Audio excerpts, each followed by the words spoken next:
జీవితం మీరా జీవితంలో వెలుగు నింపావయా, వ్యర్థముగా ఉన్న జీవితానికి అర్థం చూపావయా. సమయానుకూలతను బట్టి దేవుని యొక్క సన్నిధిలో అనుకున్నటువంటి మీ అందరికీ ప్రభునామంలో శుభాలు వందనాలు తెలియజేయుచున్నాను. దేవుని యొక్క చిత్తమును బట్టి ఈ దినమున ఒక మాట చదువుకొని దేవుని యొక్క వాక్య భాగమును ధ్యానించుకుందాం. బైబిల్ గ్రంథంలో నుంచి మార్కు సువార్త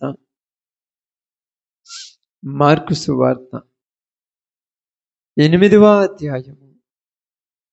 మార్కు సువార్త 8వ అధ్యాయము 18వ వచనమును జాగ్రత్తగా చదువుదాం. మీరు కన్నులుండియు చూడరా, చెవులుండియు వినరా, జ్ఞాపకము చేసుకొనరా. చాలు.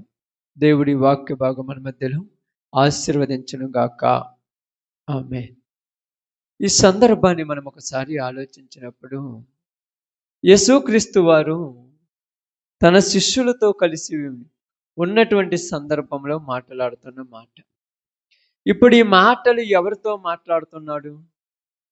శిష్యులతో మాట్లాడుతున్నాడు. శిష్యులకు తెలియచేస్తున్న మాట ఏంటంటే, మీరు కనులుండియు చూడరా, చెవులుండియు వినరా. నిజముగా ఈ మాట చెప్పినప్పుడు శిష్యుల యొక్క కళ్ళు తెరవబడి ఉన్నవి అని మనకు అందరికీ తెలుసు. వాళ్ళు కనులతో చూస్తున్నారు, చెవులతో వింటున్నారు, కానీ గ్రహించుకునేటువంటి శక్తి లేదు వాళ్ళ దగ్గర. ఏ శక్తి లేదు? గ్రహించుకునే శక్తి. జ్ఞాపకం కావాలి. కొన్నిటిని జ్ఞాపకంలోనికి తెచ్చుకోవాలి. ఎందుకు తెచ్చుకోవాలంటున్నారంటే, ఇది ఏ సందర్భంలో రాయబడిందో మనకు అర్థం కావాలి. ఏ సందర్భంలో దీని గురించి మాట్లాడుతున్నాడో మనం ఒకసారి చూసినప్పుడు, యేసు ప్రభు వారు తన శిష్యులతో మాట్లాడినప్పుడు వాళ్ళందరూ కూడా మనము రొట్టెలు తెచ్చుట మరిచిపోయామని యేసు ప్రభు ఇలాగ మనతో మాట్లాడుచున్నాడని అనుకుంటున్నారు. ఏమనుకుంటున్నారు? మనము రొట్టెలు తెచ్చుట మరిచిపోయామని. అంటే ఇక్కడ వీళ్ళకు కళ్ళు ఉన్నాయా లేవా, చెవులు ఉన్నాయా లేవా అని అంటానికి దీని ముందున్న సందర్భం ఇదే. మీరు జ్ఞాపకము చేసుకున్నారా? ఏమి జ్ఞాపకం చేసుకోవాలి? ఇదిగో 5 రొట్టెలు 2 చేపలు 5,000 మందికి పంచినప్పుడు నేను ఎన్ని గంపలు మిగిల్చాను? 12 గంపలు మిగిలినాయి. మీకు తెలియదా? అదేవిధంగా మళ్ళా చూడినప్పుడు అక్కడ చచ్చినప్పుడు చూడండి, ఇంకా రాయబడిన మాట మనం చూసినప్పుడు తర్వాత చూడండి, చూడండి అదేమన్నాడు? తర్వాత ఆ 4,000 మందికి 7 రొట్టెలు నేను విరిచి పంచి పెట్టినప్పుడు మొక్కలు ఎన్ని గంపలు ఎత్తితిరి? ఎన్ని గంపలు ఎత్తిరంట? అక్కడ చదవండి మీరు. 12 అని 4 అని కాదు, ఎన్ని గంపలు ఎత్తితిరి అని ఆయన అడగగా అక్కడ వాళ్ళు మాట్లాడుతున్నారు, ఇదిగో 12 గంపలు అక్కడ ఎత్తారు, ఇక్కడ మరలా మిగిలినటువంటి చాలా ఉన్నాయి, ఇవన్నీ నేను చేయలేదా? ఇప్పుడు నాకు ఇచ్చింది మీరు ఎన్ని ఇచ్చారు? 5 రొట్టెలు 2 చేపలు. మళ్ళీ అక్కడ ఎన్ని ఇచ్చారు? 7 రొట్టెలు కొన్ని చిన్న చేపలు ఇచ్చారు.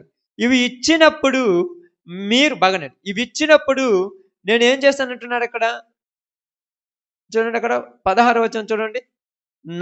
వారు తమ యొద్ద రొట్టెలు లేవని తమలో తాము ఆలోచించుకొనిరి. యేసు అది ఎరిగి, మన యొద్ద రొట్టెలు లేవని మీరెందుకు ఆలోచించుకొనుచున్నారు? మీరింకను గ్రహింపలేదా, వివేచింపలేదా? మీరు కఠిన హృదయము గలవారై ఉన్నారు. అంటే మీరింకను గ్రహింపులోనికి రాలేదా? 5 రొట్టెలు 2 చేపలు పంచిపెట్టిన తర్వాత 12 గంపలు ఎత్తారు కదా. 7 రొట్టెలు 2 చేపలు పంచిపెట్టిన తర్వాత 7 గంపలు మరలా ఎత్తారు కదా. ఇప్పుడు మన దగ్గర రొట్టెలు లేవని ఎందుకు అనుకుంటున్నారు అంటే వీళ్ళకేమి రావటం లేదు, గుర్తుకు రావటంలా. ఎందుకు గుర్తుకు రావటంలా? ఎందుకు గుర్తుకు రావటం లేదమ్మా? ఉన్న వాటిని చూసి చింతపడుతున్న జనం వీళ్ళు. ఎవరాళ్ళు? శిష్యులు. అక్కడ వాళ్ళ దగ్గర ఎన్నున్నాయంట చూడండి, అక్కడ చదివినప్పుడు చదవండి. వారు తమ యొద్ద ఒక్క రొట్టె తప్ప మరేమీ లేకపోయినని వారు అనుకుంటున్నారు. మనం ఒక్క రొట్టె తెచ్చాము, యేసు ప్రభువారు ఇప్పుడు మనల్ని అందరినీ కూడా తన భాషలో గద్దిస్తున్నాడు. రొట్టెలు మీరు ఎందుకు తేలేదని. అంటే ఇక్కడ వీళ్ళ ఆలోచన అంతా కూడా తిండి మీదే ఉన్నది, అంతే కదమ్మా. అక్కడ ఏమని మాట్లాడారంటే ముందు మనం చూసినప్పుడు పరిసయ్యులు శాస్త్రీయులు అని పులిసిన పిండిని గూర్చి మీరు జాగ్రత్తగా ఉండమని చెప్పినప్పుడు పిండి అనగానే వాళ్ళకి ఏం గుర్తొచ్చింది? రొట్టెలు గుర్తొచ్చింది. పిండి అనగానే రొట్టెలు గుర్తొచ్చినాయి. వరి మనం రొట్టెలు తేలేదు కాబట్టి యేసు ప్రభు వారు మనల్ని అరుస్తున్నాడే, ఈసారి వచ్చేటప్పుడు మరిన్ని రొట్టెలు తెచ్చుకుందామంటే యేసు ప్రభు వాళ్ళతో మాట్లాడుతున్నాడు, రొట్టెలు లేవని మీరెందుకు తలంచుచున్నారు? ఇలా ఉద్దేశం అంతా దేని మీద ఉంది అంటే యేసు ప్రభు దగ్గర ఉన్న, యేసు ప్రభు మీతో ఉన్న, యేసు ప్రభు మీలో ఉన్న మీకు కొదువ ఉంటుందా? మరి ఉండనప్పుడు ఎందుకు మీరు అంత చింతపడుతున్నారు చెప్పండి? అంత చింతపడాల్సిన అవసరం ఏముంది? అంటే ఇప్పుడు బాగా బైబిల్ని అర్థం చేసుకుంటే ఇక్కడ కనులుండి చూడలేనటువంటి జనాలు. ఏ కళ్ళు?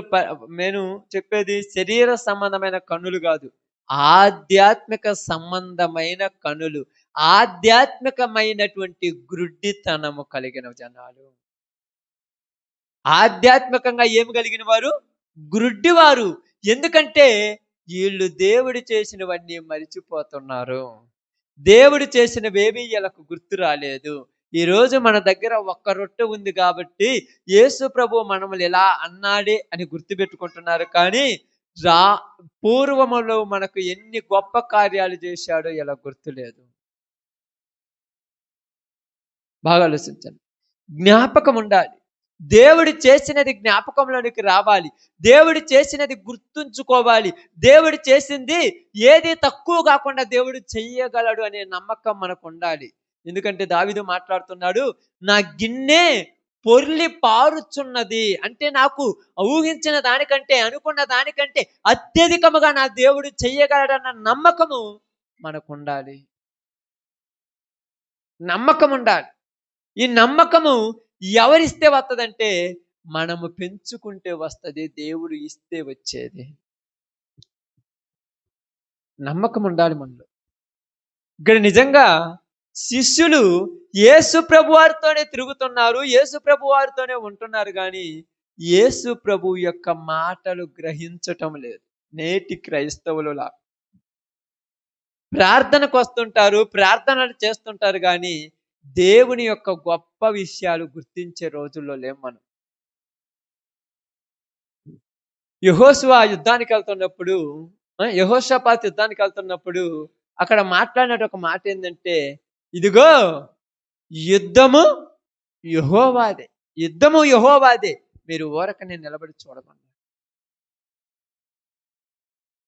యెహోవా ఈరే అంటే ఆయనే చూసుకుంటాడు. ఇవన్నీ గుర్తులేదా మనకు? ఇవన్నీ గుర్తున్నాయో లేదు చెప్పండి? ఇవన్నీ గుర్తు రాలేదు. ఎందుకు రాలేదంటే ఇలా దగ్గర ఉన్నది ఒక్క రొట్టె. 10 రొట్టెలు ఉంటే ఎవరు గుర్తుపెట్టుకుంటారా?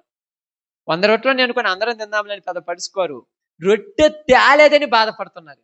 అంటే ఏది చెప్పినా కూడా మనము ఇది చేశామని దాన్ని బట్టి ఆలోచించే వాళ్ళే, కానీ దేవుని యొక్క మాట లోతుగా ఆలోచించాలి. ఎందుకంటే ప్రియ సహోదరి సహోదరులారా, ఆధ్యాత్మికంగా దేవునిలో ఎదగటానికి మనం ప్రయాసపడదాం.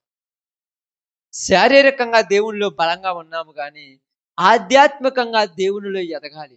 అందుకని ఏమన్నారు తెలుసా? ఆత్మీయ గ్రుడ్డితనము కలిగినటువంటి వాళ్ళందరితో మాట్లాడుతూ ఇక్కడ ఏమంటున్నాడంటే బాగా గమనించి ఆలోచించినప్పుడు యోహాను సువార్తలోనికి వద్దాం.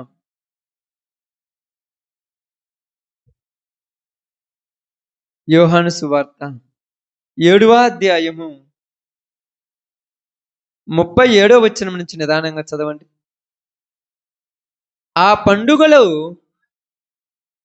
మహాదినమైన అంత్య దినమున యేసు నిలచి ఎవడైనను దప్పిక కొనిన ఎడల నా యొద్దకు వచ్చి దప్పి తీర్చుకొనవలెను. నా యందు విశ్వాసముంచువాడు ఎవడో లేఖనము చెప్పునట్టు వాని కడుపులో నుండి జీవజల నదులు పారునని బిగ్గరగా చెప్పెను. తన యందు విశ్వాసముంచువారు పొందబోవు ఆత్మను గూర్చి ఆయన ఈ మాట చెప్పెను. యేసు ఇంకను మహిమపరచబడలేదు గనుక ఆత్మ ఇంకను అనుగ్రహింపబడి ఉండలేదు. ఏమంటున్నారు అక్కడ చూడండి. పండుగ జరుగుతుంది ఇశ్రాయేలీయులకు. ఏం పండగ అంటది? వాళ్లకు మందిర ప్రతిష్ఠ పండగ.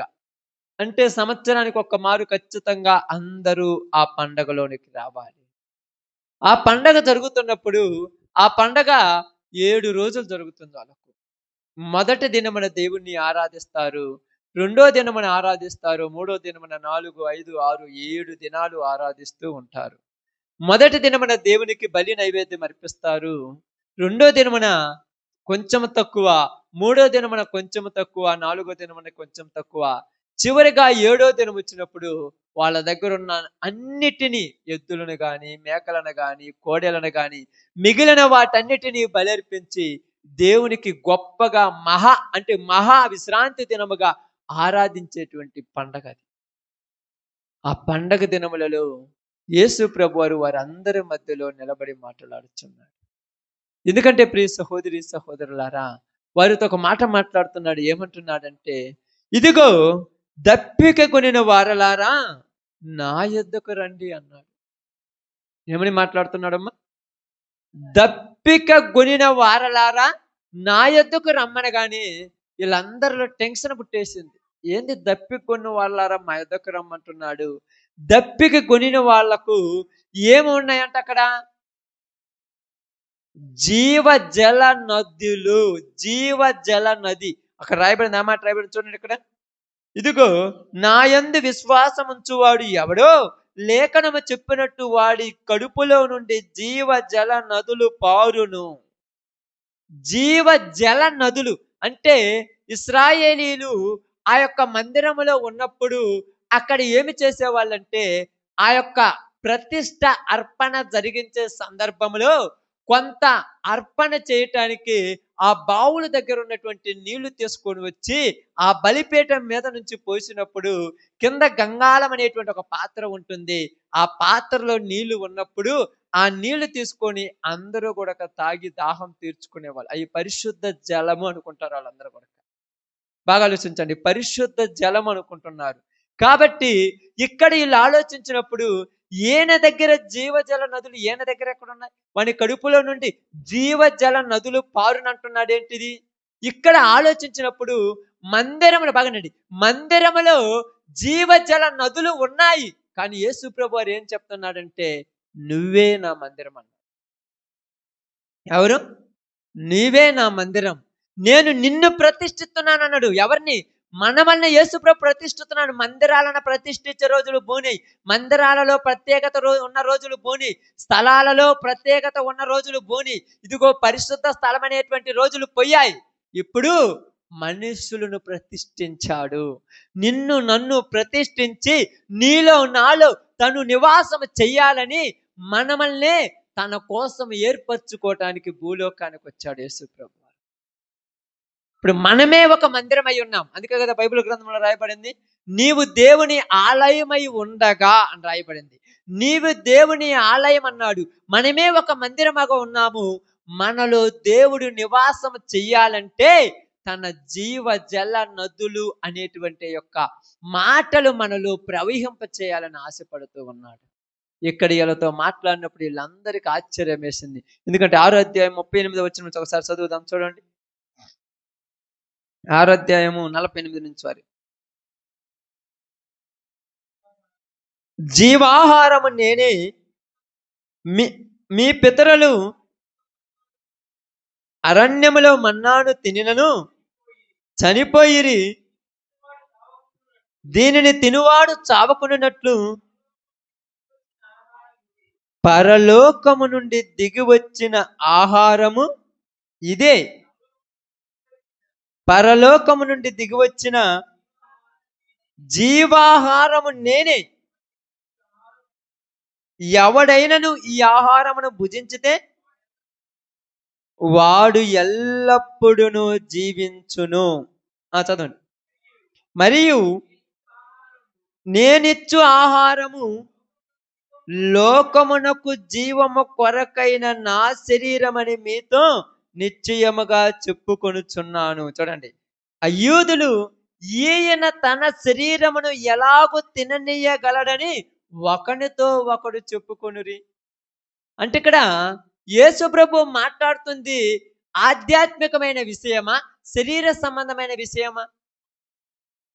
ఆధ్యాత్మికమైన విషయమును యేసు ప్రభు వారు మాట్లాడుతుంటే వీళ్ళు ఆలోచించేది ఏ విషయం గురించి? అందుకని ఏమంటున్నారు తెలుసా?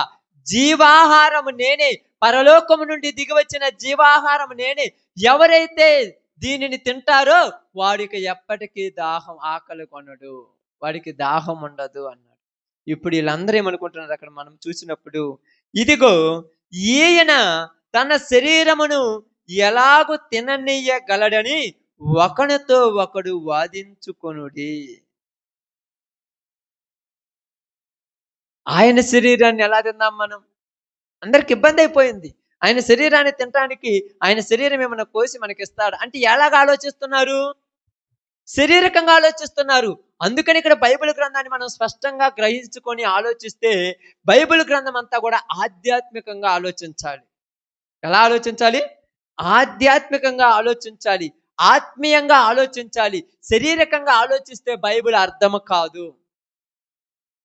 వీళ్ళందరూ శారీరకంగా ఆలోచించారు. ఈయన తన శరీరమును ఎలాగూ తిననివ్వగలడు? ఆయన శరీరాన్ని మనం ఎలా తింటాము? ఈయన మాటలు ఎలాగనో ఉన్నాయి. ఆ శరీరం తింటే ఆకలి కాదంట, దప్పిక కాదంట, ఏంది అసలు అది అని మాట్లాడుతున్నప్పుడు యేసు ప్రభు వారు ఏమంటున్నాడంటే అక్కడ మనం చూసినప్పుడు ఆ యొక్క విషయాన్ని చూడండి. అక్కడ మనం మాట్లాడుతున్నప్పుడు ఏమన్నాడంటే,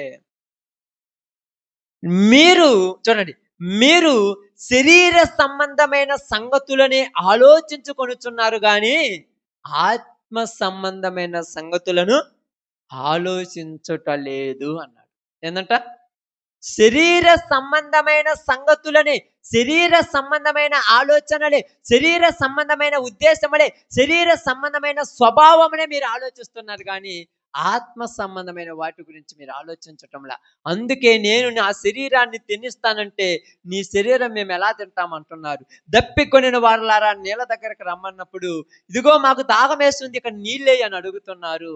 ఇదిగో జీవ జల నదులు వాని కడుపులో నుండి పారును అనగా ఆ జీవ జల నది ఏమంటున్నాడంటే 7వ అధ్యాయంలో మీరు చదివారు చూడండి. అక్కడ 7వ అధ్యాయం ఏం చదివారు చూడండి.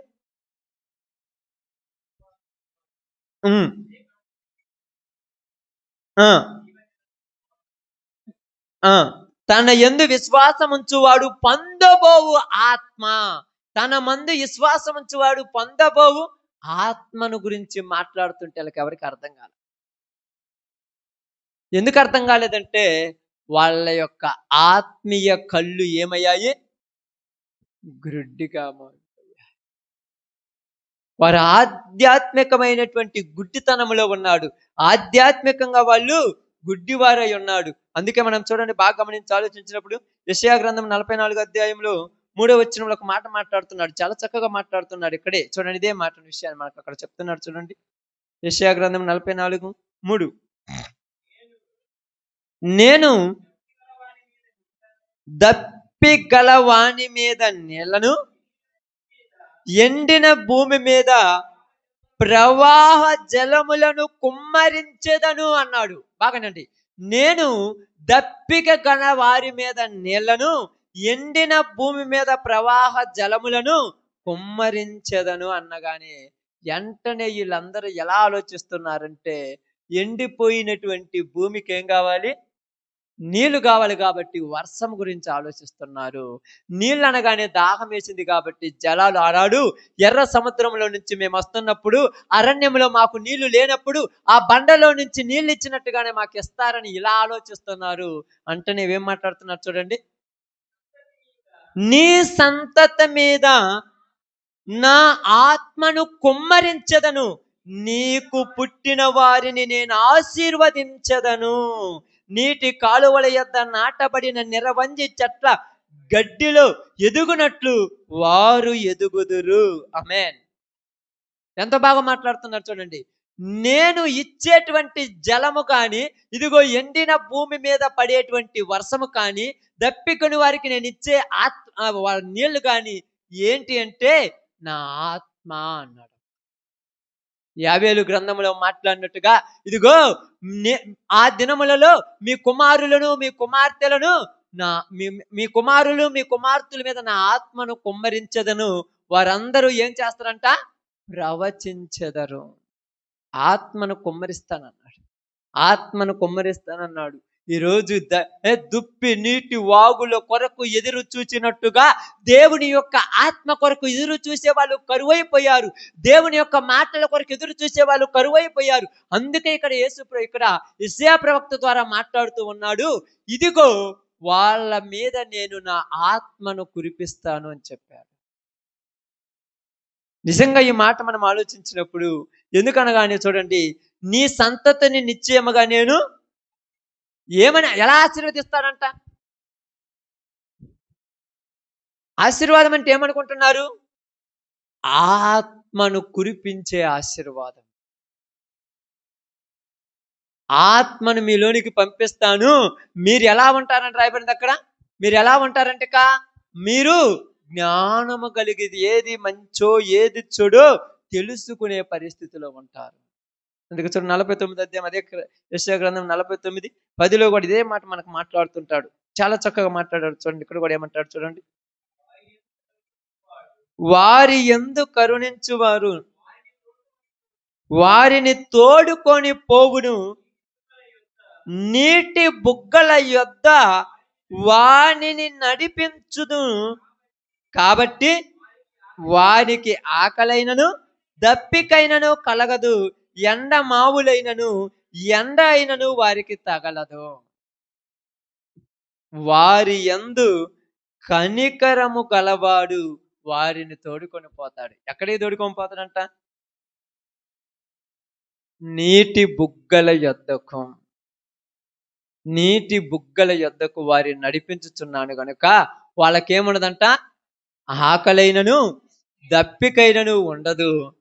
తర్వాత ఎండైనను ఎండ మావులైనను వాళ్ళకు తగలదు. ఏదయ్యా మా కష్టాలే ఉన్నాయి, బాధలే ఉన్నాయి, సమస్యలే ఉన్నాయి, ఇబ్బందులే ఉన్నాయి, రోజుకి 8 సార్లు తింటున్నాను అంటుంటే ఈ శరీర సంబంధమైన దాని గురించి ఆలోచించకూడదు. వాళ్ళు ఏట గురించి ఆలోచించి ఏమనుకుంటున్నారు? వాళ్ళల్లో వాళ్ళు మనం రొట్టెలు తేలేదని యేసుప్రభు అంటున్నాడు అనుకో. వాళ్ళ ఆలోచన అలాగనే ఉన్నది. యేసు ప్రభుతో జీవిస్తున్న వాళ్ళ ఆలోచన అలా ఉన్నది. నేటికి దేవుని సంఘాలలో జీవిస్తున్న ఏళ్ళ ఆలోచనలు అలాగే ఉన్నాయి. అందుకే దేవుడు ఏమన్నాడు తెలుసా? మనుషులందరి మీద నా ఆత్మను కురిపించదను అన్నాడు. మనుషులందరిపైన ఆత్మను కురిపిస్తానన్నాడు. దేవుడు సార్వత్రిక సంఘాన్ని ఏర్పరిచి అందరూ కూడా సార్వత్రిక సంఘముగా నిలబడి దేవుని యొక్క వారసత్వంను పొందుకొని దేవుని ఉద్దేశాలు నెరవేర్చాలని సంఘముగా ఏర్పాటు చేస్తే ఆ దేవుని సంఘమును మనం ఏం చేస్తున్నాం?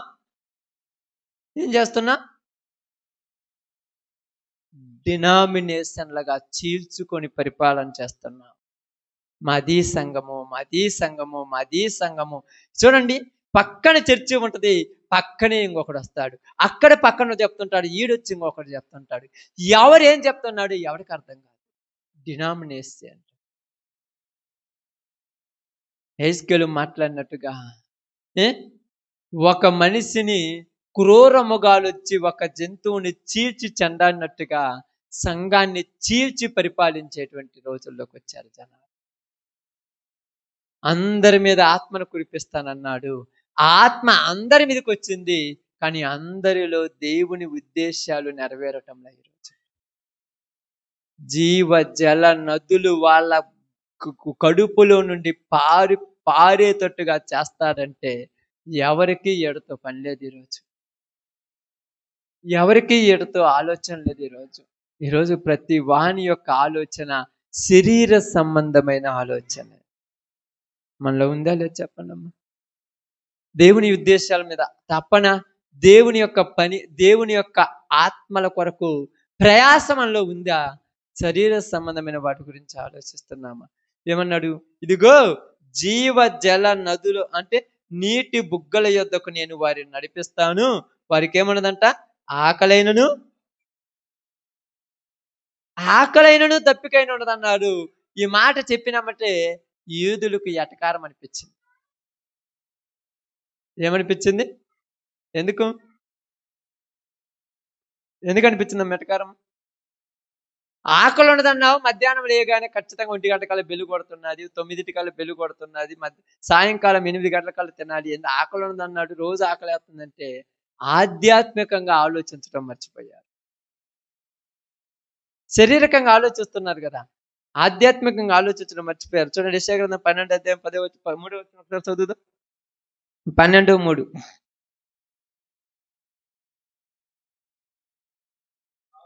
కావున మీరు ఆనందపడి రక్షణ దారములైన బావులలో నుండి నీళ్లు చేదుకొందురు. ఆ దినము మీరు ఇలాగు అందురు. ఆ దినము ఏమంటారంట? యెహోవా మీ కొరకు చేసినటువంటి గొప్ప కార్యములను గురించి మీరేం చేయాలంట? ప్రచురము చెయ్యాలి. ఏటి గురించి చెప్పాలి? యెహోవా మీ కొరకు చేసిన గొప్ప కార్యములను గురించి ప్రచురము చెయ్యుడి. చూడండి, ఆయన నామము ఘనమైనదనియు జ్ఞాపకమునకు తెచ్చుకొనుడి. ఆయన నామం ఎలాంటిదంట? ఘనమైనదని గుర్తు తెచ్చుకోమని మాట్లాడుతున్నాడు. ఎందుకంటే దేవుని ఆత్మ నీ మీదకి వచ్చినప్పుడు నీవు చేసే పని ఎలా ఉంటుందో చూద్దాం. యెషయా గ్రంథంలో దేవుడు మాట్లాడినటువంటి మాటను యేసు ప్రభు వారు తెరిచి చదువుతున్నాడు. చూడండి ఎంత బాగా చదువుతున్నాడు ఆ మాటను. లూకా సువార్త 4వ అధ్యాయంలో ఆయన చదువుతున్న మాట మనం చూద్దాం. లూకా సువార్త 4వ అధ్యాయము 18వ వచనంలోనికి ఒకసారి వద్దాం. ప్రభు ఆత్మ నా మీద ఉన్నది. బాగానండమ్మా. ప్రభు ఆత్మ నా మీద ఉన్నది కాబట్టి నన్ను ఏం చేయమంటుంది ఆత్మ? బీదలకు సువార్త ప్రకటించుటకై ఆయన నన్ను అభిషేకించండి. దేనికి అభిషేకించాడు? అభిషేకించేది ఎవరిని? అభిషేకించేది ఎవరిని? అసలు అభిషేకం అంటే ఏంటిది అసలు? రాజుగా ఉండటానికి అర్హత కలిగిన వారిని ఏం చేయాలి? పోయి అభిషేకించాలి. ఎందుకయ్యా ఏమన్నా అభిషేకించావంటే ఈ రాజ్యాన్ని నువ్వు పరిపాలన చెయ్యాలి. సమూయేలు దావీదు దగ్గరికి తైలపు కొమ్ము తీసుకొని వెళ్ళాడు.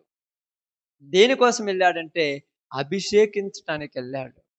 ఎందుకు అభిషేకించాడంటే దానియేలు మీద తైలపు కొమ్ము తీసుకొని అక్కడికి పోయి అతన్ని అభిషేకించిన తర్వాత దేవుడు నిన్ను రాజుగా ఏర్పరచుకున్నాడు అన్నాడు. ఆమేన్. రాజుగా ఏర్పరచుకున్నాడు అన్నాడు. ఇప్పుడు ఎప్పుడైతే దావీదును సమూయేలు అభిషేకించాడో వెంటనే ఇతడు సింహాసనం మీద కూర్చున్నాడా? ఏం చేశాడు?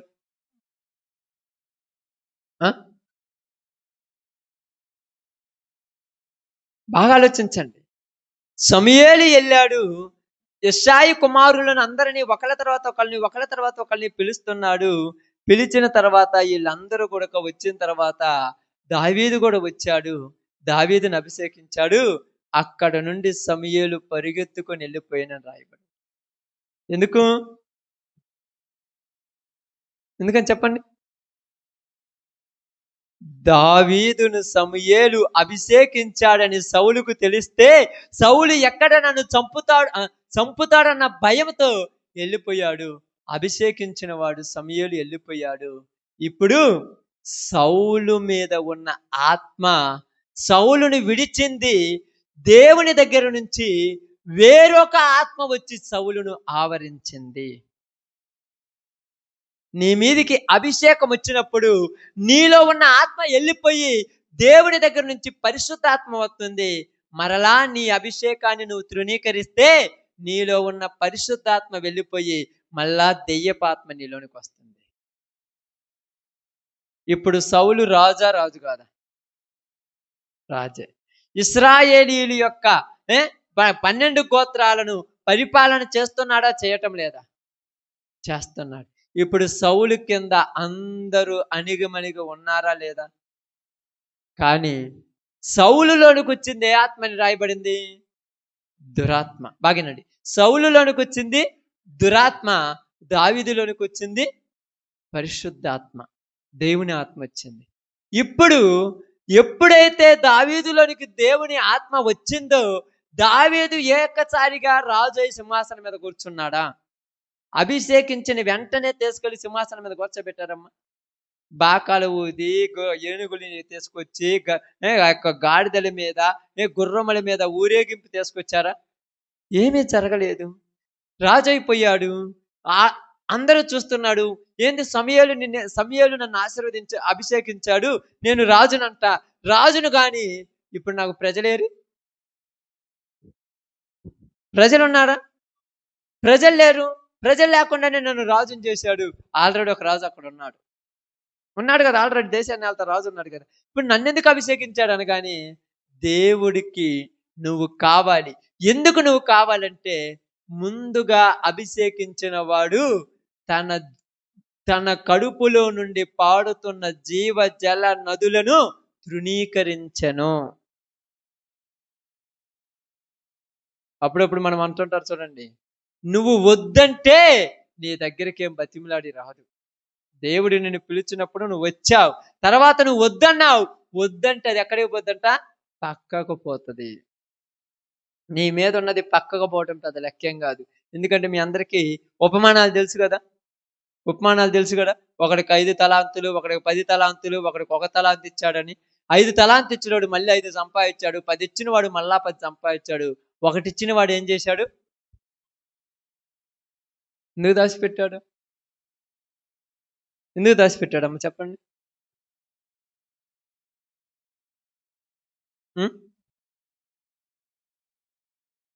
ఎందుకు దాచిపెట్టాడు? ఆలోచించండి. 10 నిమిషాలు ఆలోచించండి. ఎందుకు దాచిపెట్టాడు అసలు?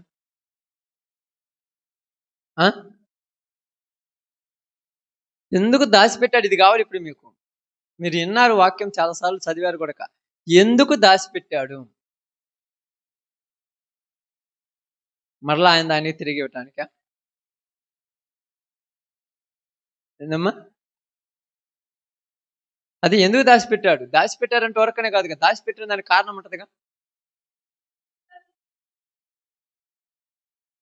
ఆయన నువ్వు విత్తనం వేయం చోట కోసేవాడి, నువ్వు కఠినుడు కాబట్టి దాచిపెట్టాడా? మరి దేని దాచిపెట్టాడు? తెలుసా? ఇన్ని సంవత్సరాల నుంచి చదువుతున్నారు, వింటున్నారు. ఎన్ని సంవత్సరాలు? కనీసం ఒక్కొక్కరు 20 సంవత్సరాలు, 30 సంవత్సరాలు, 10 సంవత్సరాలు, 15 సంవత్సరాలు దేవుని దగ్గరికి వస్తున్నారు. ఇన్ని రోజుల నుంచి వస్తున్నా కూడా తెలియకపోతే మనంత దౌర్భాగ్యులు ఊర్లేరు నాకు తెలిసి. ఎందుకు దాచిపెట్టారు చెప్పండి? ఎందుకు దాచిపెట్టాడని రాయబడిందంటే బాగా ఆలోచించండి. దాన్ని పట్టించుకున్నంత తీరిక లేదు ఆయనకు. అంతే కదా. ఇప్పుడు ఎవరైనా 1 రూపాయి ఇచ్చారు అనుకోండి, దాన్ని ఏం చేస్తావు? నువ్వు దాని మీద ఇష్టం ఉంటే ఈ రూపాయిని 2 రూపాయలు చేసేవాడు వచ్చి నాకు ఇద్దామనిపిస్తుంది. వాడు ఇచ్చిన దాన్ని వాడి సంపాదిస్తే నాకేమవుతుందని తీసుకెళ్ళి ఇంట్లో మూటకట్టి లోపల పెట్టావు. నీ పని నువ్వు చేసుకుంటున్నావు ఈరోజు. అదే దాన్ని పడుచుకున్నాడు అయితే ఏం చేస్తావు? ఎవరెవరు నా మీద నమ్మకం పెట్టించిపోయాడు, వాడికి కూడా కొద్దిగా పని చేద్దామని కొంచెం దాన్ని పని జరిగించిన కూడా 1 రూపాయి 2 రూపాయలు అవదా? అందుకేమన్నాడు? ఇదిగో నీవు ఈ సొమ్ము తీసుకొని వెళ్ళి సావకారుల దగ్గర వడ్డీకి ఇచ్చినా కూడా వడ్డీ వచ్చేది కదా, ఎందుకు దాచిపెట్టావు? ఇప్పుడు వీడు చెప్పిన మాటలు ఏం తెలుసా? నువ్వు విత్తన చోట కోయువాడివి, చల్లని చోట కూర్చుకొని వాడివి, నువ్వు కఠినుడు కాబట్టి నువ్వేమన్నా అంటావని దాచిపెట్టానన్నాడు. ఇప్పుడు నాది నాకు ఇచ్చారు. ఎన్ని రోజులైంది నేను పోయి? ఎన్ని రోజులైంది? ఇచ్చి ఎన్ని రోజులైందమ్మా? చెప్పండి, ఎన్ని రోజులైంది? నేను చెప్తున్నాను, నాకిచ్చి 12 సంవత్సరాలైంది. మరి నీకిచ్చి? ఇన్ని సంవత్సరాల నుంచి నీకు ఇచ్చిన దాన్ని నువ్వేం చేశావు? దాచిపెట్టావా? లేకపోతే ఎడన్నా మూట కట్టి లోపల పెట్టావా? ఆయన వచ్చినప్పుడు ఇచ్చేద్దాం లోపల పెట్టారా? లేదా? అభిషేకించాడు. బాప్తిస్మం ఇచ్చిన తర్వాత వెంటనే నీ మీద దైవజనులు ప్రార్థన చేసి పెట్టిన అభిషేకం అది. ఇక నుంచి నువ్వు దేవుళ్ళో కొనసాగాలి, దేవుళ్ళో ఎదగాలి, దేవుళ్ళో వృద్ధి చెందాలి, దేవుళ్ళో ముందుకు రావాలి, నీకు ఇచ్చిన దానిని 2 చేసి దేవునికి మరలా అప్పగించాలని ప్రార్థన చేశారు ఆ రోజు. మనం ఏం చేశామంటే, అమ్మయ్యా ఇచ్చాడు కాబట్టి ఇచ్చిన దాన్ని తీసుకుపోయి దాచిపెట్టుకొని నీ పనులు నువ్వు చేసుకుంటున్నావు. కొన్ని రోజులు పోయిన తర్వాత ఇచ్చింది కూడా ఏడ దాచిపెట్టింది గుర్తుంటుందా? అప్పుడప్పుడు మీరు కొన్ని చోట్ల మీరేమంటారు తెలుసా? ఎందుకు మర్చిపోతామే అంటారు. అప్పుడప్పుడు మీరు ఏం చేస్తారంటే, మీ మెల్లల్లో ఉంటాయి నల్లబోసల గొలుసు, చిన్న చిన్నటువంటి అయ్యేంటి దారాలు బోరాలు అంటారు, బంగారపై. ఏం చేస్తారంటే పనిలో పడిపోయి మర్చిపోతారు. అర్థమైందక్క? అప్పుడప్పుడు మీరు కూడా పని చేసేటప్పుడు 100, 500, 2000 రూపాయల కాగితాలు జోబులు పెట్టుకోవాలి, ఒళ్ళో వేసుకుంటారు, మర్చిపోతారు. తర్వాత గుర్తొస్తుంది. తర్వాత ఎప్పుడు గుర్తొస్తుంది?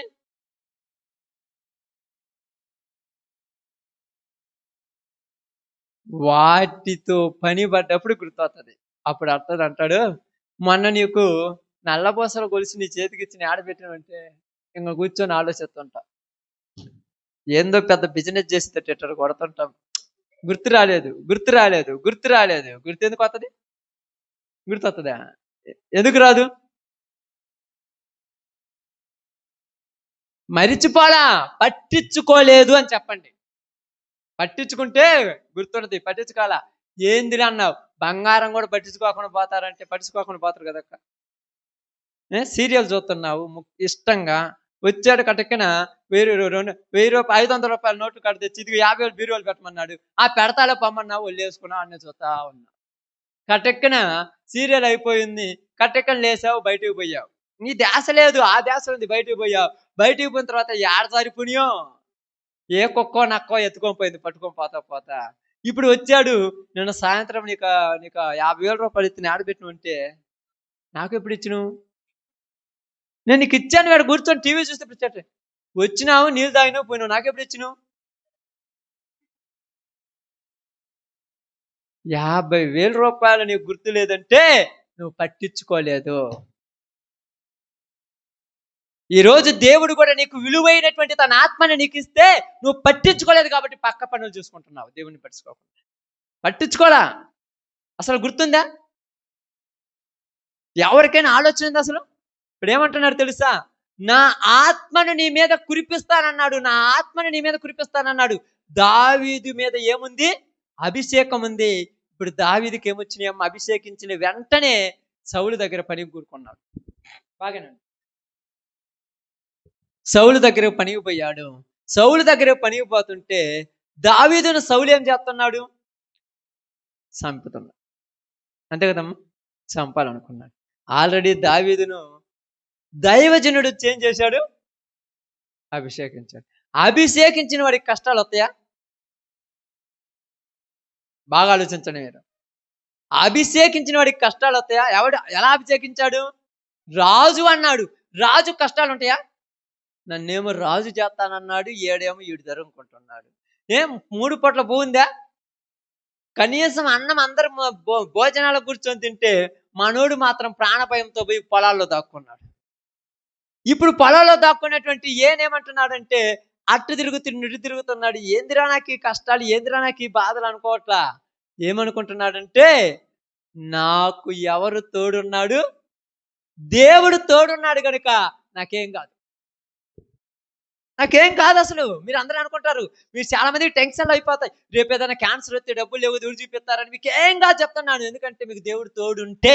దేవుడు తోడు లేకపోతే అన్నీ వస్తాయి. దేవుడు తోడుండాలి నీతో, దేవుడు నీతో ఉండాలి, దేవుడు నీ పక్షాన ఉండాలి, అప్పుడు నీకు ఏమీ కాదు. ఏమో రాయబడింది అక్కడ మనం చూసినప్పుడు, ఏటు ఒడ్డున నాటబడ్డ చెట్టు వలె అంటే నీళ్లు మాత్రం ఏటు ఒడ్డునున్నాయి, చెట్టు ఇక్కడ ఉంది. ఎవడైనా ఆ చెట్టుకు నీళ్లు పోతున్నాడా? ఎందుకు పోయటంలా? అంటే ఏటు ఒడ్డునుంటే పోయారక్క, మరి ఎందుకు పోయటంలా? మన పొలాలన్నీ కూడా పక్కనే చెరువు, పక్కనే కదా మన పొలము. మనం అందరం రోజు నీళ్ళు కట్టట్లా పోయి వారానికి 2 నెలలకు ఒకసారి. మరి ఎందుకు పోయేటకి? ఏటు ఒడ్డున నాటబడింది కనుక దేవుడే దాన్ని పోషిస్తున్నాడు. నువ్వు కూడా చాలాసార్లు చూడండి, మీరు కూడా అప్పుడు చెరువు అమ్మిటి మాగానే వేస్తారు. చెరువులో నీళ్ళు ఉన్నాయిలే, మాగానికి ఎందుకు పెడదాము నీళ్ళని ఎప్పుడైనా అనరా? నీ పొలం కాబట్టి పట్టించుకున్నావు. అదే ఏటు ఒడ్డున ఉన్నటువంటి మొక్కల్ని ఎట్లా పడుచుకుంటామా? ఇప్పుడు వాటిని పడుచుకునేది ఊరు. మనం అనుకున్నాం, ఇప్పుడు ఎందుకు వానలు పడుతున్నాయి ఉపయోగం లేకుండా, నీకోసం పడ్డాయి అనుకున్నావా? మనందరం చాలా బాగున్నాడు, ఏంది ఇప్పుడు పడుతున్నాయి వానలు, ఏం పని పాట లేకుండా ఇప్పుడు ఎందుకు రావటం, నీకోసం పడ్డాయి అనుకున్నావా?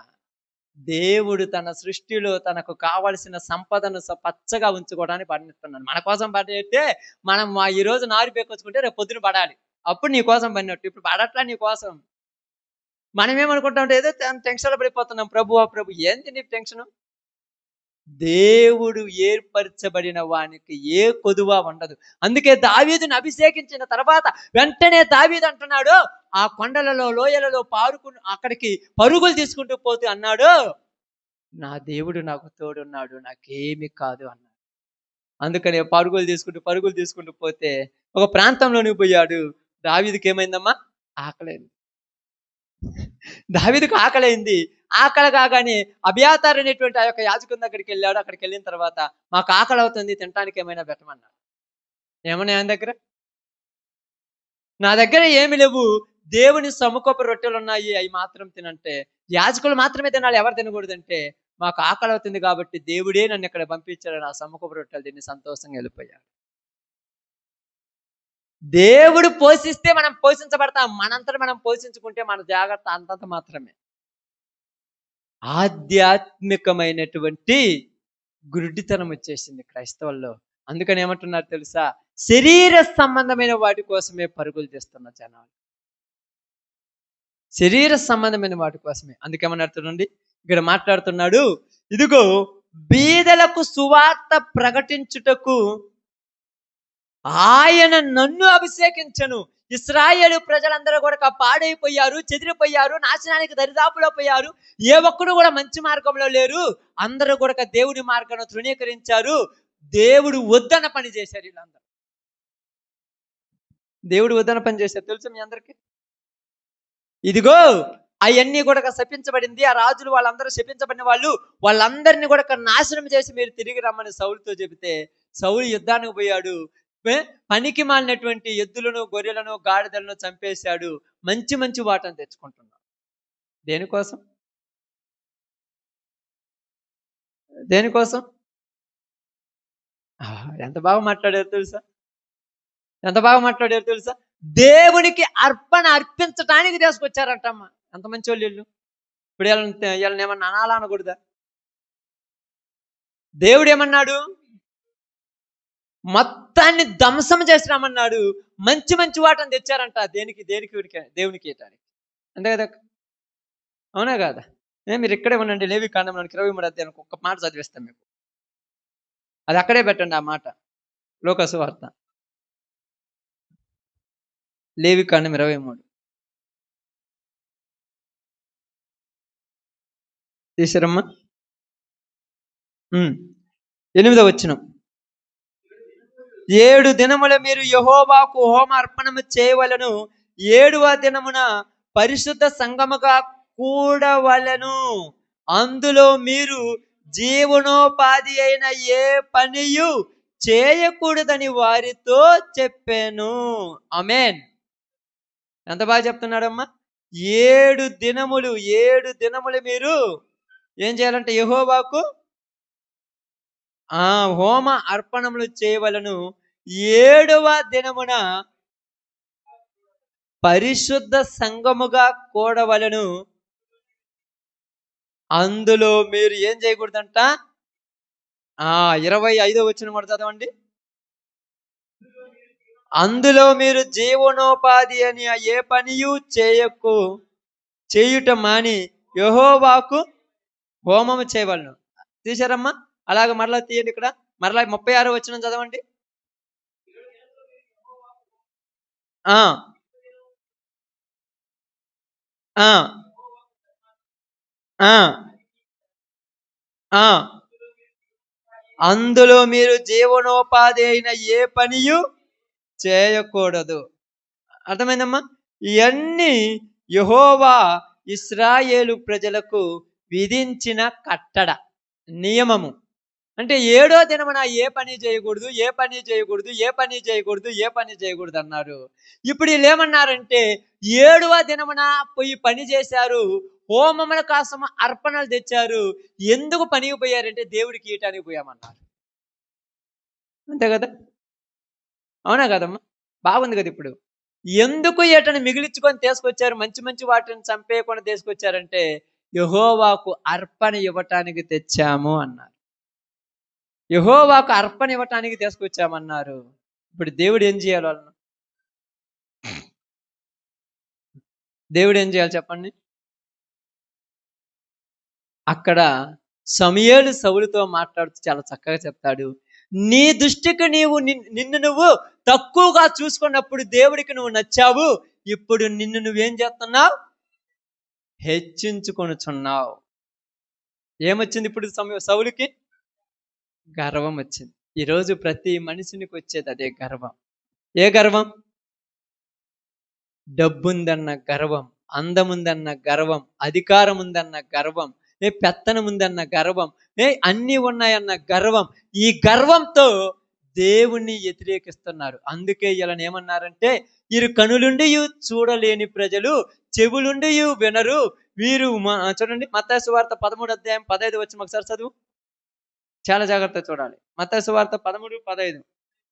ఈ ప్రజలు కనులారా చూచి, చెవులారా విని, హృదయముతో గ్రహించి,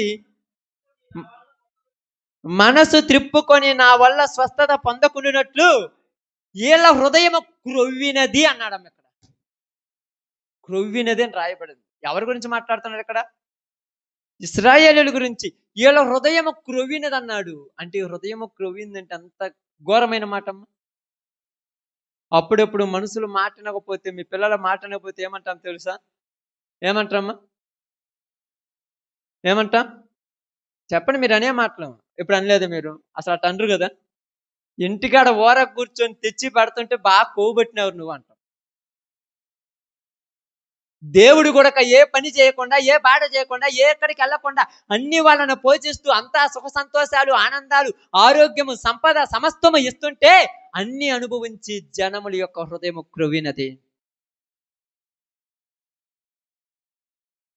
క్రొవ్వింది కాబట్టి ఏం చేస్తారు చెప్పండి? ఏం చేస్తారు?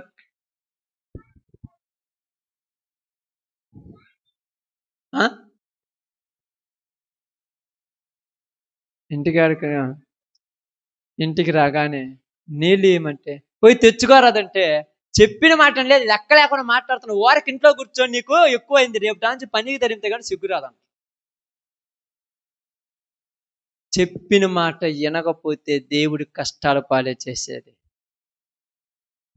చెప్పిన మాట వినాలి. ఎప్పుడు వింటాడంటే దేవుడు అంటే భయం ఉంటే వింటాడు. ప్రారంభంలో సౌలుకి చెప్పినప్పుడు దేవుడు మొత్తము చేసి రమ్మన్నాడని చెప్పిన ప్రతి మాట తూచా తప్పకుండా చేసి వచ్చాడు. కానీ ఇప్పుడు కొంచెం గర్వం వచ్చింది కాబట్టి మాట తప్పారు. ఈరోజు నీ కష్టాలు తిరిగిపోయాయి, అప్పులు పోయాయి, సమస్యలు పోయాయి, పిల్లలు బాగుపడ్డారు, రోగాలు పోయాయి, ఆరోగ్యం వచ్చింది, అన్నీ నీకు చేతికి వచ్చాయి. ఇప్పుడు ఏం చేస్తున్నామంటే కొంచెం ఎదురు తిరుగుతున్నాం. కొంచెం అంటే అది మీకు అందరికీ తెలుసు. ప్రార్థనే కదా. ఏమో ఒక పూట బాగుపడే దేవుడు ఏమన్నా చంపుతురా? ఆ రోజే చంపితే ఈ రోజు నువ్వే లేకుండా పోయావు నాకు తెలిసి.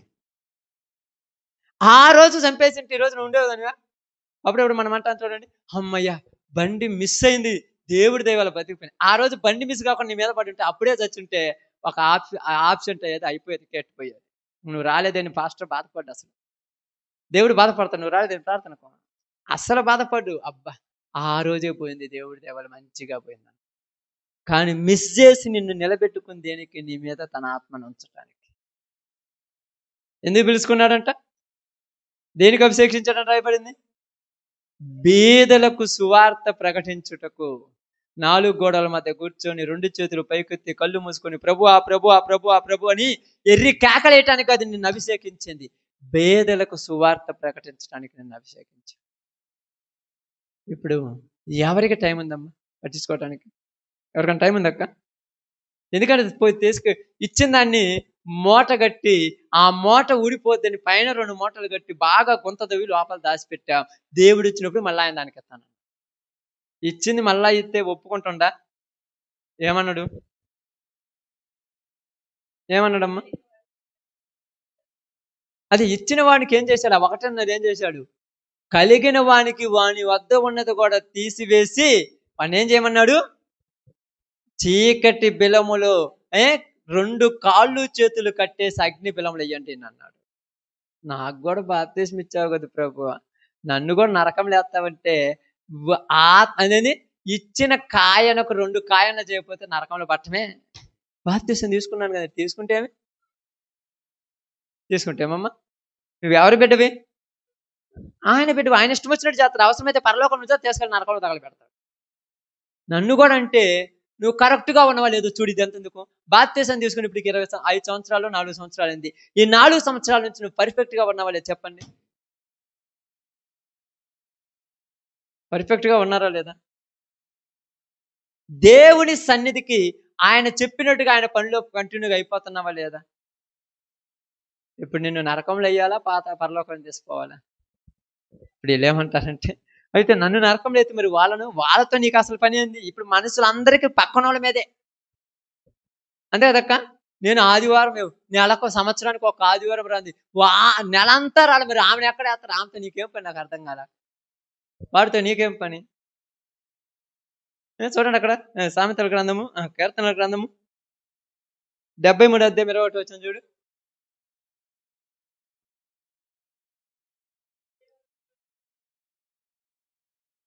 కీర్తనల గ్రంథము 73:21 అదే మాట. ఏమంటుండమ్మా? నా హృదయం ఏమైందంట? మచ్చరపడింది. ఎవరు హృదయము?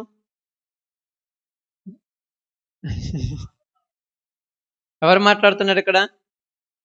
ఆసాపు కీర్తనలో దావీదు గురించి మాట్లాడుతూ ఉన్నాడు. ఏమంటున్నాడు? దావీదు హృదయం అంటే ఏమైందంట? మచ్చరపడిందంట. దేనికి మచ్చరపడింది?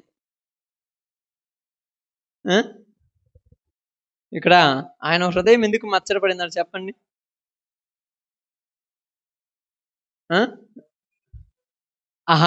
ఏందంట? భక్తిహీనులు క్షేమముగా ఉండటను బట్టి నా హృదయం మచ్చరపడిందంట. దేవునికి దగ్గరకు రారు, ప్రార్థనకు రారు, అబద్ధాలు ఆడతారు, దొంగతనాలు చేస్తారు, ఆదివారం ప్రార్థనకు రాదు, వ్యభిచారాలు చేస్తారు, మద్యపానం తాగుతారు. వాళ్ళకేంది పంట అంత బాగా పండుతుంది, నాకేంది మొత్తం నాశనం అవుతుందని ఆయన హృదయం మచ్చరపడిపోయిందంట. అందుకేమన్నాడు చూడండి అక్కడ,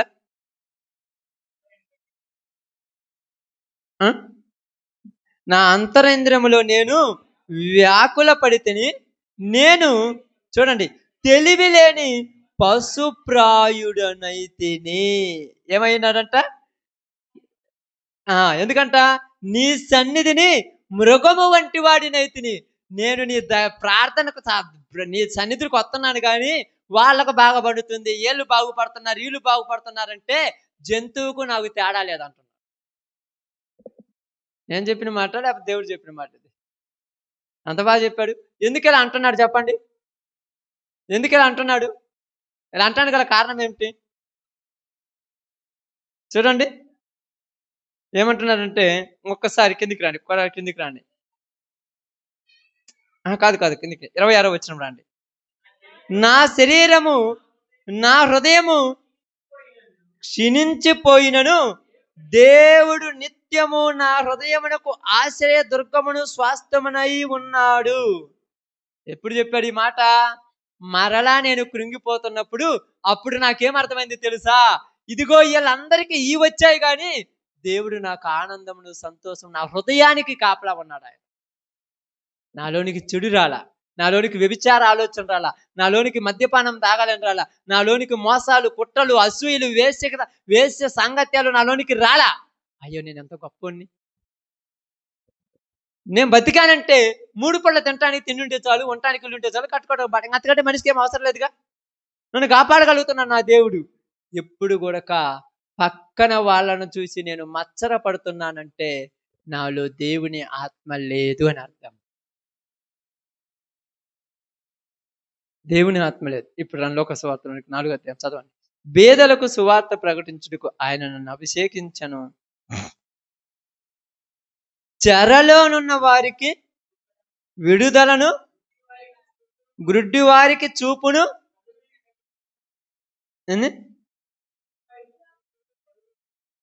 కలుగునని ప్రకటించుటకు, నలిగిన వారిని విడిపించుటకు, ప్రభు హితవస్త్రము ప్రకటించుటకును ఆయన నన్ను పంపి ఉన్నాడు. ఎవరిని పంపున్నాడు? ఎవరిని పంపున్నాడు? చదవండి కింది మాట ఒకటి. ఆయన, నేను చదివి మాట చూడండి. ఆయన నన్ను, అందరూ పలకండి మీ మాట. ఆయన నన్ను పంపి ఉన్నాడు. ఎవరిని? నన్ను అని చెప్పండి. నిన్ను దేనికి పంపాడు అనుకున్నావు? పొలం ఎండిపోతుంటే పోయి కలుపు తీయమని పంపించడానికి పంపడా? అంతా తడిసిపోతుంది, పోయి పైన పట్ట కప్పి ఏదో నీ సంతృప్తి కోసం ఉండబడి పంపడా? నువ్వు అనుకున్నా చాలా సంతోషపడుతున్నారు. అయ్యో నేను అపలాచన పడి చెయ్యాలి, సంతోషపడాలి, అది చేయాలి, ఇది చేయాలి, అది చేయాలన్నావు. ఎంత చేశావు? 30,000 ఉంది, 20,000కి వచ్చింది. ఏం చేస్తా? ఆయన చెయ్యాలి. ఏది చేసినా నువ్వు చేస్తే ఏమవుతా? నాకు అర్థం కాల. అపలాచన ఎక్కువైపోయింది ప్రజలకు. దేవుని మీద మంటి కూడా లోకం మీద ప్రేమ, లోకం మీద ఆశలు పెరిగిపోయాయి. ఎందుకంటే శిష్యులు కూడా అన్నారు, మనం రొట్టెని తేలేదు నేను ఇలా అన్నాడు. కష్టపడకుంటే దేవుడు ఈయడు కదా, కష్టపడమని చెప్పాను. దేవుని వదిలిపెట్టి అంత కష్టపడ్డామనుకో, యాడికి పోయినా కూడా ₹1 పదారు అన్నాడు. అంతేనా కదక్క? ఇప్పుడు ఏం చేస్తుంటారు తెలుసా? మనం ఎంత కష్టపడి సంపాదించి చేసినా ఒకటే, కూలి చేసుకున్నాడు మనకంటే బెటర్ అంటున్నాడు. మళ్ళీ కూలి కొడుకుపోయింది మళ్ళీ నీకు.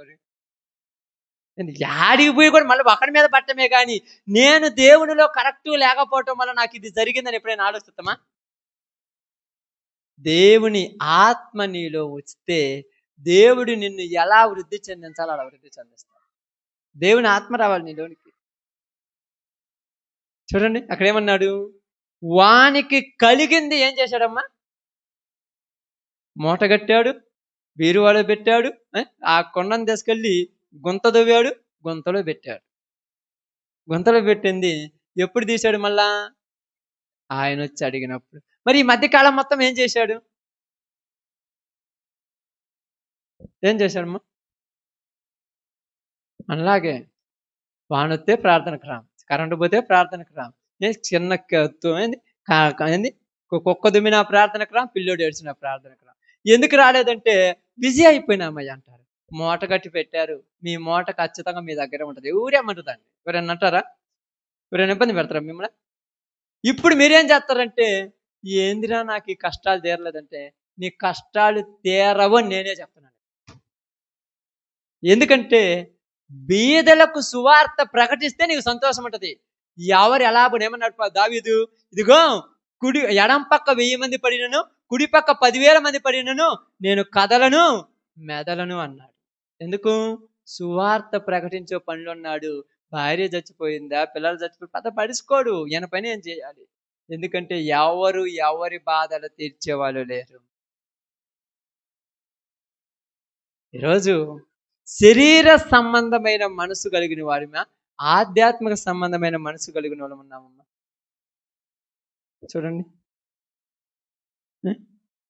బైబిల్ గ్రంథంలోకి ఒకసారి చూడండి. యోహాను రాసిన మొదటి పత్రిక 1వ అధ్యాయం 7వ వచనం ఒకసారి చూడండి.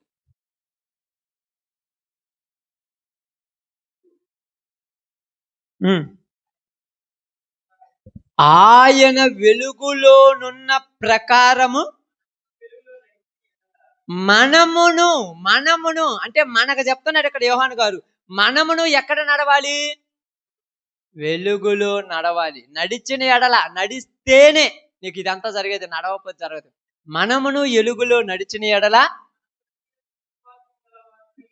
మనము అన్యోన్య సహవాసము గలవారమై ఉందుము. అప్పుడు ఆయన కుమారుడైన యేసు రక్తము ప్రతి పాపము నుండి మనములను పవిత్రులనుగా చేయును. ఎక్కడుండాలి? మనం ఎక్కడ నడవాలి? వెలుగులో నడవాలి. అవునా కాదా? మనం నడిచే మార్గం ఎట్టుండాలమ్మా? వెలుగులో ఉండాలి. ఇప్పుడు బాగా గమనించి ఆలోచించండి. అంతా వెలుగుంది. బాగానండి. అంతా వెలుగుంది. నువ్వు మాత్రము నీ ఇంటిలో ఉన్నటువంటి లోపల గదిలోనికి పోయావు. ఆ గదిలో చీకటి ఉంది. ఇప్పుడు నీకు వెలుగు కనపడుద్దా? చీకటి కనపడుద్దా? బయట అంత వెలుగే గది ఉంది. మరి ఎందుకని వెలుగు కనపడట్లాడా? అక్కడ కూడా ఎలుగుంటేనే నీకు వెలుగు కనపడుద్ది. నువ్వేమంటావు? ఏమన్నా కళ్ళు ఏమన్నా గుడ్డి కళ్ళా చెప్పండి అక్క? కళ్ళు కనపడుతున్నాయి. ఆడికి పోయి తవుళ్ళు ఆడుతుంటాం. ఈ దీపం ఆడ పెట్టాడు, ఇల్లు ఆడ పెట్టాడు, ఇది ఆడ పెట్టాడు, ఇది ఆడ పెట్టాడు. ఏందంటే ఏంది ఎంత దూరం అంటే కరెంట్ లేదు, లోపల ఎదుగుతాం. బయట వెళ్తురుందిగా, బయట వెళ్తురుంది, లోపల ఎలుగు లేదు. మనం కూడా ఎలా ఉన్నామంటే ఎలుతురు బయట ఉంది అనుకుంటున్నాం కానీ మన లోపల ఎలుగు లేదు. అందుకే మనకి ఏది కానరాల. నన్ను కనపడుతుందా? గొప్ప గొప్ప మర్మాలు చెబితే 5 రొట్టెలు 2 చేపలు ఆ రోజుల్లో పెట్టాడు, ఈ రోజుల్లో పెడతారా? నేను 5 రొట్టెలు 2 చేపలు అని చెప్పేది శరీర సంబంధమైన వాటి గురించి కాదు, ఆత్మీయ సంబంధమైన వాటి గురించి అనేది మర్చిపోయారు క్రైస్తవులు ఈరోజు. ఆత్మని దేనికి గురిపించాడు వాళ్ళ మీద? బీదలకు సువార్త ప్రకటించుటకు, ప్రభు హిత వస్త్రమును సర్వలోకమునికి వెళ్ళి ప్రకటించుటకు దేవుడు మనల్ని ఏర్పరచుకున్నాడు తెలుసా? దేవుడు నిన్ను దేనికి పిలుచుకున్నాడు ఎవరికైనా అర్థమైపోతుంది నేటి దినానికైనా? ఏదనుకుంటున్నారు అంటే నేను చెప్తున్నా బాగానండి.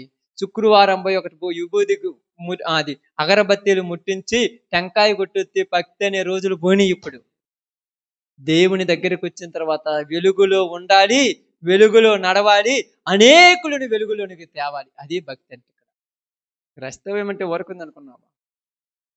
ఇది మార్గం. నువ్వు మార్గంలో నడిచి అనేకులు నా మార్గంలోనికి తీసుకురావాలి. అదే కదా అన్యోన్య సహవాసం అంటే. ఒకరికొకరు సహాయం చేసుకోవడం అంటే అదే కదా. బావిలో బడ్డోని చూసి నవ్వుతున్నాడు అనుకోండి, వాడిని ఏమందాం చెప్పండి? ఏమంటారు మీరు? బావిలో పడ్డోని చూసి నవ్వుతున్నప్పుడు మనం ఏమంటాం? మనిషివా జంతువురా? వాడు పడుతుంటే, వాడు అల్లాడుతుంటే నువ్వేంద్ర నవ్వుతున్నావు అంటాం మనమా?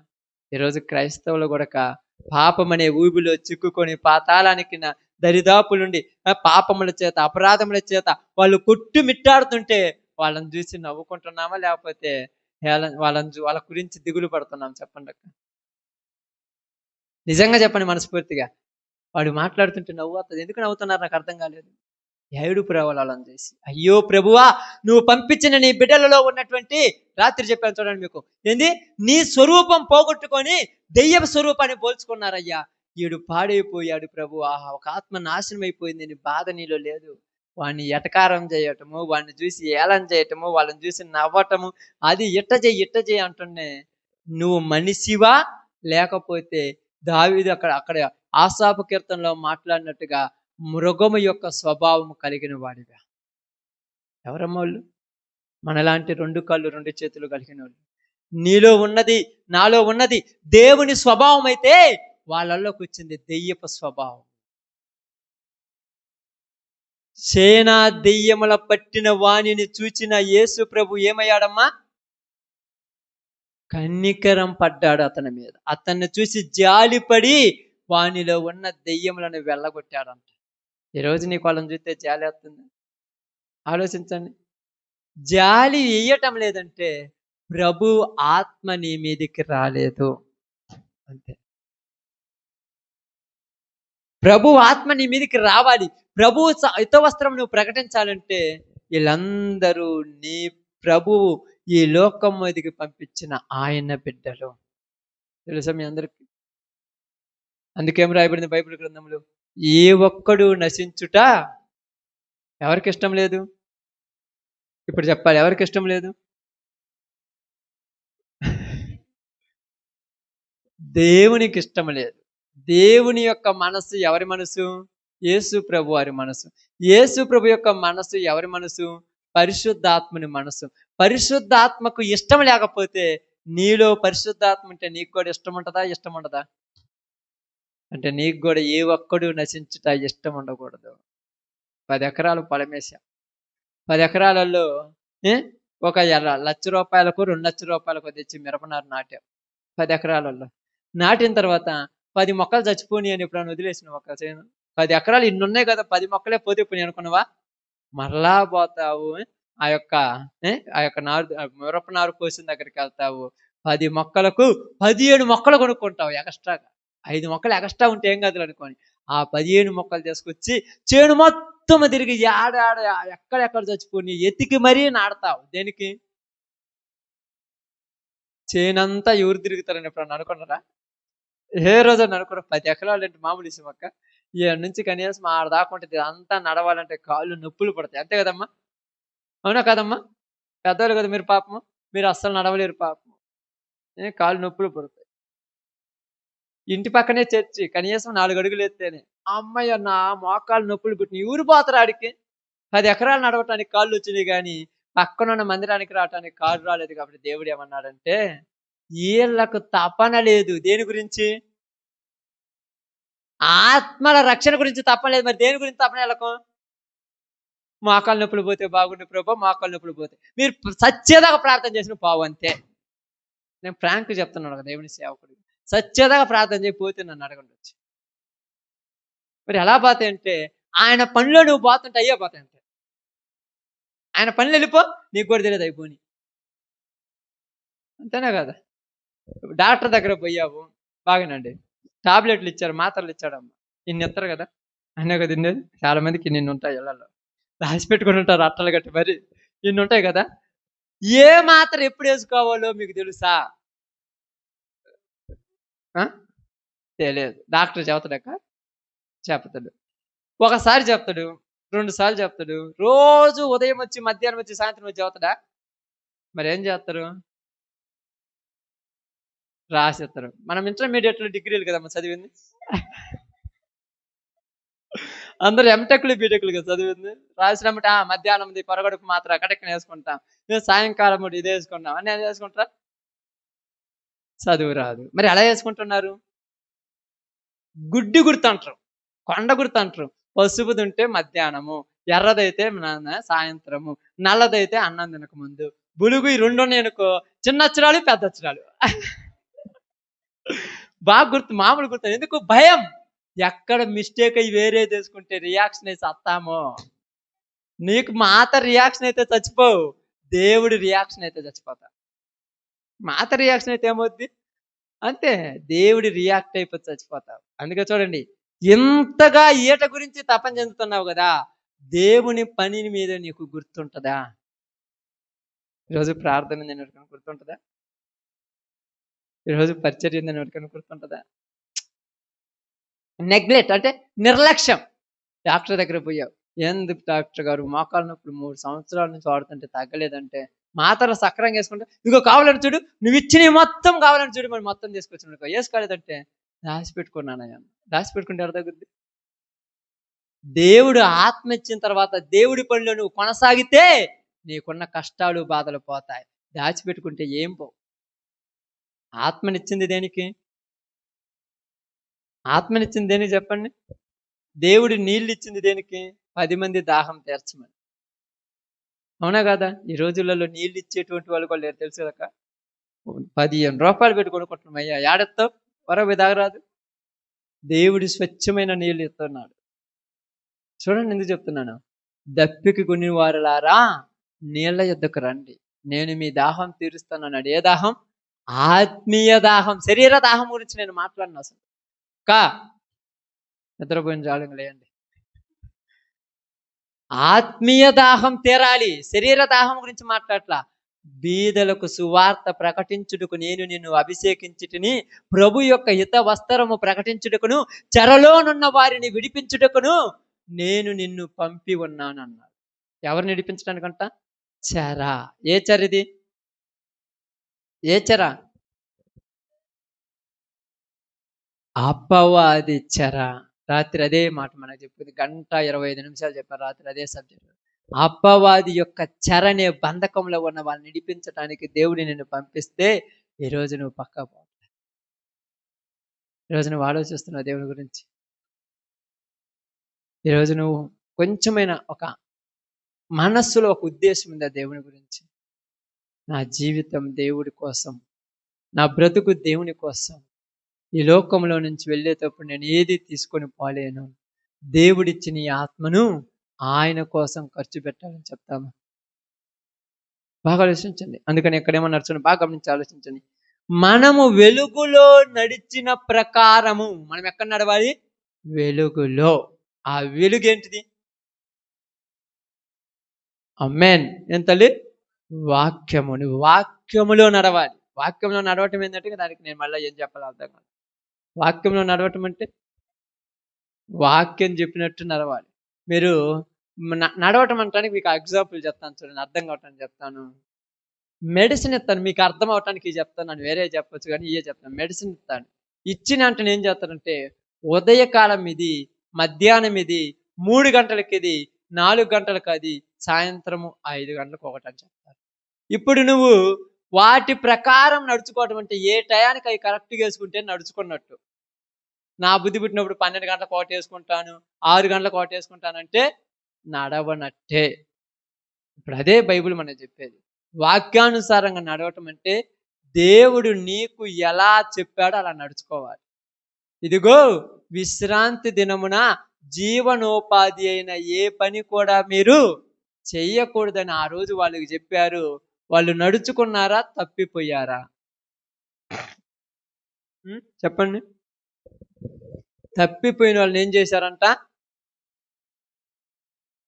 ఆలోచించండి. తప్పిపోయిన వాళ్ళు ఏం చేశారంట? వాళ్ళు ఎంతల్లి?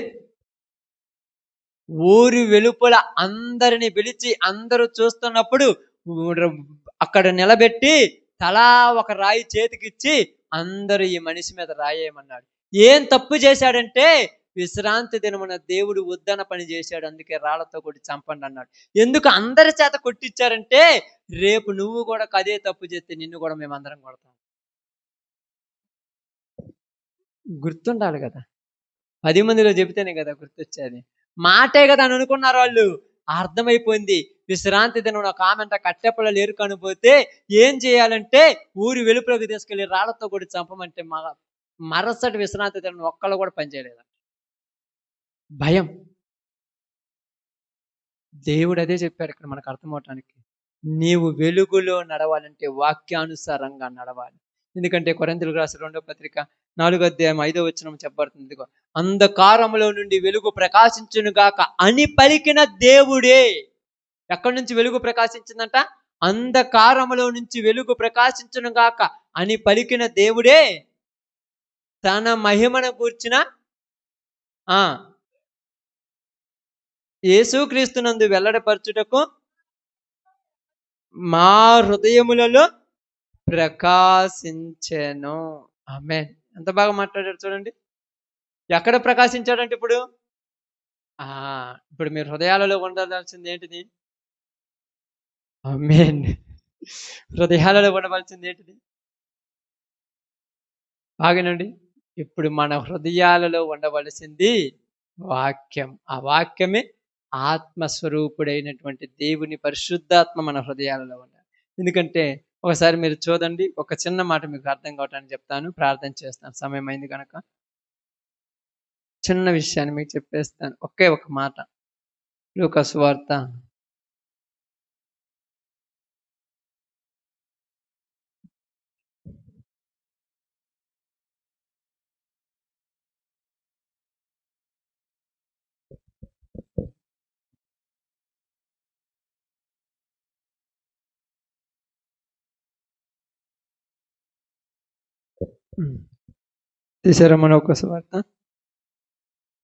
24వ అధ్యాయము 24వ అధ్యాయము ఒక అర్థం కావటానికి చెప్తున్నాను అంతే. 24వ అధ్యాయం తీసారమ్మా. 31వ వచనము. వారి కన్నులు తెరవబడి ఆయనను గుర్తుపట్టారు. ఏం తెరవబడ్డాయి అంటే అప్పుడు దాకా కళ్ళు మూసుకొని ఉన్నారా? దారిలో నడుచుకుంటూ పోతుండ్రక్క, కళ్ళు మూసుకొని నడుతురా? ఇప్పుడు ఆయన చెప్పిన వాళ్ళు విని విని ఒక్కసారిగా ఆయన అక్కడ కార్యం చేస్తే అలా కళ్ళు తెరవబడ్డాయంట. ఉరి ఏనే మన ప్రభు ఈరోజు మన కన్నులు కూడా తెరవబడాలి. ఎలాగంటే నీ దేహము దేవుని ఆలయమని నీకు తెలియదా అంటే ఎంతవరకు తెలియాలి మనకు? ఎందుకు తెలియదు అని అన్నానందుకు మీరు ఊరు బాధపడద్దు. ఎందుకు తెలియలేదంటే నీ దేహంతో దేవుని మహిమపరచాల్సింది పోయి దెయ్యాలను మహిమపరుస్తున్నాం. అందుకే నీ దేహం దేవుని ఆలయం అని నీకు తెలియదు. అంధకారంలో నుండి వెలుగు ప్రకాశించునుగా కానీ పలికిన దేవుడు ఏం చేసినంట? ఈ యుగ సంబంధమైన దేవత అవిశ్వాసులైన వారి మనోనేత్రములకు, ఏ నేత్రాలకు? మనోనేత్రములకు గురుడ్డితనము కలుగజేసింది. ఈరోజు చాలా మంది మనోనేత్రములకు గురుడ్డితనం వచ్చేసింది. అందుకని ఏమనుకుంటారంటే నాకెందుకులే అనుకుంటున్నా. కానీ దేవుడు మనలో ఉండాలని వచ్చాడమ్మ, ఈ లోకానికి మనలో నివసించాలని వచ్చాడమ్మా. ఈ లోక ఆలోచనలోనికి వెళ్ళిపోయి, ఈ లోక ఉద్దేశంలోనికి వెళ్ళిపోయి, ఈ లోకంలో కోరికలతో ఇష్టాలతో పోయి దేవునికి అన్యాయం చేస్తున్నాం మనందరము. అందుకని అన్నాడు, శిష్యుల యొక్క కన్నులు తెరిచిన దేవుడు ఈరోజు మన కళ్ళు తెరిచాడు. ఆలోచించు. ఆయన నీకేమిస్తానన్నాడు? పరిశుద్ధ ఆత్మనిచ్చానన్నాడు. బిగ్గరగా కేక వేశాడు. వాని కడుపులో నుండి జీవ జల నదులు పారును అన్నాడు. ఇప్పుడు నీ కడుపులో నుంచి జీవ జల నదులు పారటం అంటే దేవుని వాక్యం నీలో ప్రతి క్షణము కూడా నిన్ను ప్రేరేపించాలి. నిన్ను అభిషేకించింది దేనికి? పేదలకు సువార్త ప్రకటించటానికి. నిన్ను పిలుచుకుంది దేనికి? నన్ను పంపి ఉన్నావన్నావు. దేనికోసం పంపాడు? రక్షణలో లేని వారికి రక్షణ గురించి తెలియజేయటకు నిన్ను పంపాడు దేవుడు. ఈరోజు నువ్వు దాని గురించి తపన చెందుతున్నావన్నా? ఒక్కళ్ళని తపన చెందుతున్నారా?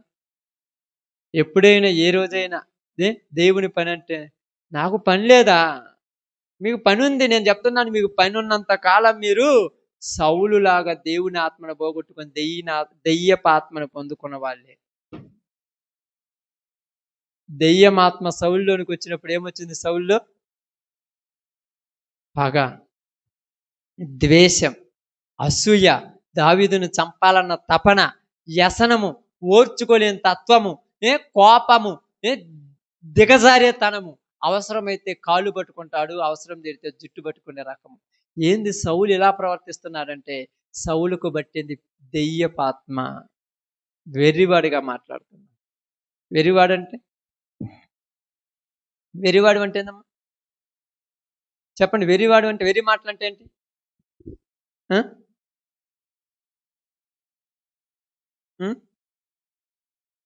ఏందమ్మా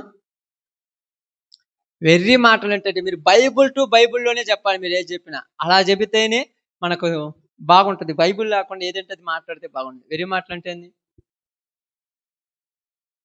సిలువను గూర్చిన వార్త నశించుతున్న వారికి ఎలా ఉందంట? ఈరోజు నువ్వు దేవుని మందిరానికి వస్తూ ప్రార్థన పోతుంటే పని లేదు, పాట లేదు, రోజు ప్రార్థనలే. వీళ్ళకి ఎర్రితనం ఉంది. ఇది పట్టిన దెయ్యాలట్టాటి. అర్థమైందా? పట్టిన దెయ్యాలట్టాటి. సౌలుకు పట్టిన ఆత్మ వాళ్ళకు పట్టింది. అందుకే వాళ్ళు ఓర్చుకోలేరు దేవుని పనిని. ఓర్చుకుంటారు అనుకున్నావా? అస్సలు ఓర్చుకోవట్లేదు. ఏంటంటే మాకు పని లేదా. ఏం పని ఉంది? సౌలుకు పని లేదా? ఏం పని సౌలు పని? సౌలు పని అని చెప్పండి ఇప్పుడు. పరిపాలించే పనా? ఇంతకుముందు పరిపాలించాడు, ఇప్పుడు ఏం పని చెప్పండి? మీకు తెలిస్తే సౌలు గురించి తెలుసుకో. మీ అందరికీ సౌలుకి ఏం పని తెలుసా? దావీదులో ఎక్కడ తప్పు దొరుకుతుందో ఆ తప్పు 10 మందికి చెబుదామని పని. ఏ పని లేదు వాడికి. దావీదు ఎక్కడైనా తప్పు చేస్తాడా ఆ తప్పు 10 మందికి చెబుదామా? ఎందుకు? ఏ కాడికి దావీదుని తక్కువని చేయాలి. దావీదులో ఉన్న ఆత్మ ఏమాత్మ? సౌలు లాంటి వాళ్ళు తాత ముత్తాతలు వచ్చిన దావీదులో ఉన్న పరిశుద్ధతను పోగొట్టలేరు. ఎందుకంటే దావీదులో ఉన్నది దేవుని ఆత్మ. అందుకనంట నశించుతున్న వారికంట సిలువను గుర్చిన వార్త ఎలా ఉందంట? వెర్రి మాటలు టీయనమ్మా. ఏందమ్మా ప్రార్థన కూడా? ప్రార్థనే నా పొదుగుకులు. ఏం పని లేదా? చాలా మంది అంటారు మాకేం బిజీ లేదనుకున్నావా? రోజు 10,000 రూపాయలు సంపాదిస్తా. ఆఫ్టర్ ఆల్ నీ 10,000 యేసు ప్రభు కాలి గోరు కింద దాంతో సమానమే. ఆయన తలుసుకుంటే 1 గంట కట్టాల్సి వస్తుంది 2 లక్షలు. 1 గంట ఎంత? 2 లక్షలు కూడా ఉంటా. 5 లక్షల రూపాయలు ఈ స్కానింగ్ తీయాలంట. 5 లక్షల అమెరికా పోవాలంట. చచ్చినా పర్లేదు డబ్బులు తీయను బయటికి. దేనికి సంపాదించిన మొత్తం? నేనే సంపాదించి నాకు అర్థం కాలేదు. అప్పుడప్పుడు అంటారు బాగాలేదు చూపించుకో హాస్పిటల్ పడుతుంది. హాస్పిటల్ పోతే డబ్బులు అవుతాయి. అలాగనే ముక్కుతో ములుగుతా మోసం పండుకుంటారు. పండుకో ఊరికే దేవుని దగ్గరికి రాకుండా సంపాదించావు ఎటో తాగిన పోవాలి అయ్యి. లేకపోతే నువ్వే పోతావు. నిజంగా చెప్తాను నేను చాలా మంది అనుకుంటాను అప్పుడప్పుడు కూడా కొన్ని విషయాలు నేను లోతుగా ఆలోచించినప్పుడు నాకు కూడా అనిపిస్తుంటది. సిలువను గూర్చిన వార్తను గురించి అంటే యేసు ప్రభు దేవుని సన్నిధి గురించి ఎవరైనా తప్పుగా మాట్లాడుతున్నారంటే ప్రార్థనలో ఉన్నోళ్ళైనా సౌలుకు పట్టినట్టు వాళ్ళకి వెర్రి ఆత్మ పెట్టింది వాళ్ళతో మనకు పని లేదనుకుంటా. అసలు డిస్టర్బ్ చేయొద్దు వాళ్ళని. ఎందుకంటే వాళ్ళ పని వాళ్ళు చేసుకోండి. అంతేదక్క మనం పోయి ఏమన్నా చేస్తే ఏం చేస్తాడు? ఏం చేస్తున్నాం? ఏం చేశాడు సౌలు? దావీదు పోయేదని చేయకపోతే ఏం చేశాడు? దావీదు మీదకే కత్తిసిరాడు. కత్తిసిరితే దావీదు తప్పించుకొని పరుగులు తీశాడు. మర్చిపోయి మీరు పోయి రేపు పొద్దున్న పదువుల పనికి రోజు రాన్న ప్రార్థన పోదామంటే నిన్ను కూడా నీ మీద కత్తిసిరేస్తాడు. కత్తి అంటే ఏంటిది? ఆ మాటకు నువ్వు అంటావు బుద్ధి ఉంటే రేపు ఫ్రాన్స్ నేను పోయి పిలవను. ఆ కత్తులు పడిన తర్వాత ఏం చేస్తాం? అందుకే బైబిల్ చాలా చక్కగా చెప్తుంది. దేవుని ఆత్మ నీలోనికి రావాలి. ఆత్మ నీలోనికి వస్తే నీ కన్నులు తెరవబడతాయి. నీ కళ్ళు తెరవబడితే నువ్వేమవుతావు? దేవుని రాజ్య సువార్త ప్రకటనలో వెళ్ళిపోతావు. అంతే. ఎవరిని పడుచుకో, ఏది పడుచుకో. ఎందుకంటే ఒక్కడే పౌలు ప్రపంచం ఆ ప్రాంతాల మొత్తానికి తిరిగి సువార్త చెప్పుకుంటూ వచ్చాడు. ఒక్కడే. ఎవరైనా ఉన్నారా? పౌలు అంటున్నారు అందరూ. ఏం పౌలా ఎర్రివాణిలాగా మాట్లాడుతున్నావు? అధిక విద్య వల్ల నీకేమొచ్చిందంట? ఎంత బాగా మాట్లాడుతున్నావు. చదివి చదివి పిచ్చిలు వేసిందంట. చదివి చదివి పిచ్చిలు వేస్తుందా? నాకు అర్థం కాలేదు. ఎర్రి మాటలు నిజాలు చెబితే ఎర్రి మాటలు, ఊహించుకునేటట్టు అబద్ధాలు చెబితే మంచి మాటలు. తెలుసా? అప్పుడప్పుడు మీ దగ్గరకు వస్తుంటాం. చాలా మంది వస్తుంటారు. ఏం చెబుతారు తెలుసా? వారానికి 500 కట్టు, నెలకు 500 కట్టు, 10 సంవత్సరాల తర్వాత 5 కోట్లు వస్తాయి నీకు అంటారు. 500 మొత్తం అయినా కూడా 50,000 కదా 5 కోట్లు వస్తా అంటే అవన్నీ మేము బిజినెస్ చేసి మీ డబ్బులు మీకు ఇస్తాం అంతే. అప్పుడు మనం ఏమంటాం తెలుసు? 500 కదా ఏడపలేదు కట్టాక ఊహ ప్రపంచంలో ఉంటాం. మీరు అనకపోతే 4 సంవత్సరాలు అయితే ఎల్ఐసి వస్తుంది, 50 లక్షలు వస్తాయి. చూస్తావా? ఎల్ఐసి ఎప్పుడు రావాలి? చచ్చిన తర్వాత వస్తుంది. నువ్వు బతికినప్పుడు దేని చేసుకుంటావు నాకు అర్థం కాలేదు. ఇప్పుడు అంతా దాని గురించి అప్పుడు అంతా కదక్క. చచ్చేదాని కోసం ఇన్స్టాల్మెంట్ కట్టుకునే రకం జనాలు. సావు మీద కూడా ఇన్స్టాల్మెంట్. బతికే దాని గురించి ఆలోచన లేదు. టైం టు టైం ఏమంటారు? నేను చచ్చినా నా పిల్లలు బతుకుతారు. ఇంకా ఈ అజ్ఞానం బాగాలేదా? నీ పిల్లలు చచ్చిన తర్వాత బతకరు. వాళ్ళ బతుకు వాళ్ళు బతుకుతారు. నువ్వు చెప్పారు? నిజంగా మాయ మాటలు చెప్పితే మోసపోయిన తర్వాత మళ్ళా అదే మాయ మాటలు నమ్ముతాం కదా. ఈ మధ్య అగ్రిగోల్డ్ అది ఇది వచ్చాడు, అందరిని ముంచి వెళ్ళిపోయాడు. మళ్ళీ ఈ మధ్య కాలంలో ఇంకొకళ్ళు వస్తున్నారు. మళ్ళా దానికి అర్థంగా కళల ప్రపంచం ఊహించుకుంటాం. అందరూ మోసగాళ్ళ. ఊరు చెప్పారు? అందరూ మోసగాళ్ళ. మొన్న ఒక బ్యాంకులో ఏం జరిగింది తెలుసా? 18 తులాలు 150 తులాలు బంగారము పెట్టకుండానే పెట్టినాడని చెప్పి లోన్ తీసుకున్నట్ట. ఎవరు? బ్యాంక్ మేనేజరే. ఎవరో తీసుకుంటే ఎవరికతడు? బ్యాంక్ మేనేజరే. దానికి గుర్తుగా 4 ప్యాకులు రోల్డ్ గోల్డ్ పెట్టారు. బాగా జరుగుతుంది, బాగున్నాడు పాపం. మామూలు వ్యవహారం ఉంది. ఒక్కసారి బయట పడ్డాడు. వాడి ఉద్యోగము, వాడి పరువు మొత్తం తీసి పక్కన నొక్కాడు. కకృతి పడ్డాడు, కుక్కలాగా చచ్చాడు. కకృతి పడకూడదు. దొట్టు ఆడుకో. మనం అనుకుంటాం దేవుడిచ్చిందే మందంతే, రాని దాంతో మనకెందుకు తప్పన? ఎప్పుడో వత్తదని ఇప్పుడు ఆకలి తప్పుకొని మానుకుంటే ఎట్లుంటక్క? పెద్దవాళ్ళు అన్నట్టుగా ఈరోజు సాయంకాలం చికెన్ బిర్యానీ ఉదయం నుంచి అన్నం తినకుండా ఉంటాను. సాయంకాలం ఒక్కసారి తిందాం అనుకుని గ్యాస్ పట్టింది. అంత మొత్తం తినాక ఆకలి తీరిపోయింది. ఏం తినేదాన్ని అంతేనా? చాలా మంది అంటారు ఈరోజు 19 భూ అండగాక ఇంట్లో పొద్దుటి నుంచి అంటారు. 19 భూ అనుకుని ఉంటాడు. వాడు పెట్టాక 4 అవుద్ది. నీకు గ్యాస్ టేబుల్ వస్తుంది. ఈ లోపు కళ్ళు తిరిగి పడిపోతావు. బంతిూరు తినాలి. అంతే. మనుషులు ఊహలన్నా అలాంటి. అందుకే మీ అందరికి చెప్తున్నాను, ఒక్క మాట చెప్తున్నాను నేనండి ఈ రోజు నుంచి. నీవు దేవుడు నిన్ను అభిషేకించింది ఎన్ని సంవత్సరాలైంది? ఇప్పటికి నువ్వు ఎంతమందిని సంపాదించావు? అది కావాలి. ఒక్కలను కూడా సంపాదించలేదంటే ఒక తలాంతు వాడితో మనం సమానమే.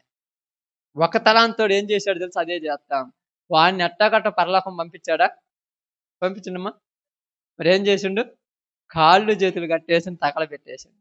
ఇప్పుడు మనం కూడా ఎట్టా కూడా పరలోకం పంపిస్తాడంటే అక్కడ గురించి మనకు చెప్పాడుగా, మిమ్మల్ని కూడా మనవలు కూడా పంపాడు. అందుకని దేవుని పనిలో ముందుకు సాగటమే క్రైస్తవుని పని. మరి ఇది ఇలా చేస్తే మనకు ప్రయోజనం ఏంటంటే దేవుడు మనకు తోడుంటాడు. పగలు ఎండ దెబ్బైనను, రాత్రి ఎన్నెల దెబ్బైనను, ఏ ఏ తగులేటువంటి ఏ రోగమైనను నీ మీదికి రాకుండా కాసి కాపాడతాడు ఆయన. నిజమా అంటే నమ్ముట నీ వలనైతే నమ్మువానికి సమస్తం. నువ్వు నమ్మాలంతే. కాబట్టి ఈరోజు మనందరికి చెప్పిన మాట ఏంటంటే ఆత్మీయ అంధత్వములో నుంచి బయటికి రావాలి అందరూ. పైకి బాగానే ఉన్నాం, ఆత్మీయ అంధత్వం తెలియని గుడితనం కదక్క. అవును కదక్క, అవునా కదా? ప్రార్థన వినపడుతుంటది కానీ లెక్క లేకుండా కూర్చుంటాం పక్కన. ఏమైందంటే నా చెప్పాను కదా, ఇశ్రాయేలీయులాగా హృదయము క్రొవ్వి ఉన్నది. మనం ఏం చేద్దాం? ఇప్పుడు ప్రార్థన జరుగుతుంది, ఏం చేస్తారు చెప్పండి ప్రసాదం? ప్రార్థన జరుగుతుంది, ఏం చేస్తారు? పక్కన తిరుగుతుంటారు, అక్కడిక్కడ తిరుగుతుంటారు. నేను అనుకుంటాను రెడీ అయిపోయినారులే సిద్ధానికి అనుకుంటాను. ఎందుకని ఇలాగా ఎందుకైంది చెప్పు? వాళ్ళల్లో ఉన్న దేవుడి ఆత్మ పోయి దయ్యమాత్మ పట్టింది. మన జీవితం ఎంట్రా. మీరు ఎప్పుడైనా మర్చిపోయి కడకన పోయి చెప్పారమ్మో, మిమ్మల్ని కూడా కూర్చోబెట్టి 200 ఎగస్ట్రా ఇస్తా, నువ్వు కూడా కూర్చొని పని చేయమంటారు. నీకు అర్థం కాదు, ఏందమ్మా నన్ను కూడా గోకబెట్టు, నువ్వు అమ్మ మామూలు విషయం. వాళ్ళు ఎందుకు గోకబెట్టరు? పట్టింది దయ్యం మాట్లాడదు అందరికి. కాబట్టి ఈరోజు మీ అందరికి చెప్పిన ఒక మాట ఏంటంటే దేవుని ఆత్మ నీలో ఉంటే, నీవు దేవునికి ప్రతిష్ఠింపబడితే నువ్వు సజీవమైన రాయివి. అనేక రాళ్లతో ఈ మందిరాన్ని కట్టాలి. ఈ మందిరం కాదు, దేవుని మందిరం. నువ్వు ఒక రాయి. కాబట్టి ఒక్కసారి ఆలోచించండి, నీలో ఆత్మీయ పరిస్థితి ఎదుగుతున్నదా తగ్గుతున్నదా? ఆధ్యాత్మికమైనటువంటి ఇష్టం ఉందా లేదా నీలో? ఉందమ్మా లేదు? ఇంతకుముందు ప్రార్థన కోసం అంత తపన చెంది పని చేసుకుని అన్ని ఉరుకులేవు. ఈరోజు కావచ్చులే, నాకు అనిపించింది సగం చచ్చింది. వాన లేకపోతే ఏమవుద్దమ్మా? కొమ్మ వాడిపోతుంది. వాడిపోయిన కొమ్మ మనకు తెలుస్తుందిగా. అప్పుడప్పుడు నీళ్లు పోతాం, నీళ్లు పోసినా వాడిపోతుందంటే మొక్కకు ఏమి లేదు, నీళ్ళను పీల్చుకునే స్వభావం లేదు. ఎన్ని నీళ్లు పోసినా వేస్టే. లోపల కురుగుతుంది ఏంటిది? ఏరు పురుగు. అంతే. ఎల్లక లోపల పట్టింది ఏంటిది? ధనాపేక్ష సమస్తమైన కీడులకు అది పట్టినోడిని ఎవరు బాగు చేయలేడు, దేవుడు తప్ప. దేవుడు కూడా వదిలేసినాడు, ఏం చేయలేడు. కాబట్టి మీరు అందరూ కూడా ఆత్మీయ అంధత్వంలో నుంచి మనందరం బయటకు వచ్చి మన చేతనైనంత వరకు మనము కొంతమందికైనా దేవుని గురించి తెలియచేయాలి. దీంట్లో స్త్రీ అని పురుషుడని తేడా లేదు. ఎందుకంటే మొట్టమొదట యేసు ప్రభు సువార్త చెప్పింది ఎవరని చెప్పాను మీకు? మగ్దలేన మరియ, ఒక స్త్రీ. ఎవరికి చెప్పిందా? మళ్ళీ పేతురు యోహానులకే చెప్పింది. మామూలు విషయం అనుకున్నారా? ఈరోజు చాలా మంది స్త్రీలు మాట్లాడకూడదు అది దీన్ని డినామినేషన్లు పెట్టుకొని యేసు ప్రభుని వక్రీకరించి బోధిస్తుంటారు. తప్పదంతా. దేవుని మాట ఎవరు చెప్పినా ఒకటే. చెప్పేటువంటి మనలో దేవుని ఆత్మ ఉండాలి మొదట. అప్పుడు మనం చెబితే దేవుడు మన పనిని ముందుకు సాగిస్తాడు. ఓకే, అందరూ తల వంచు.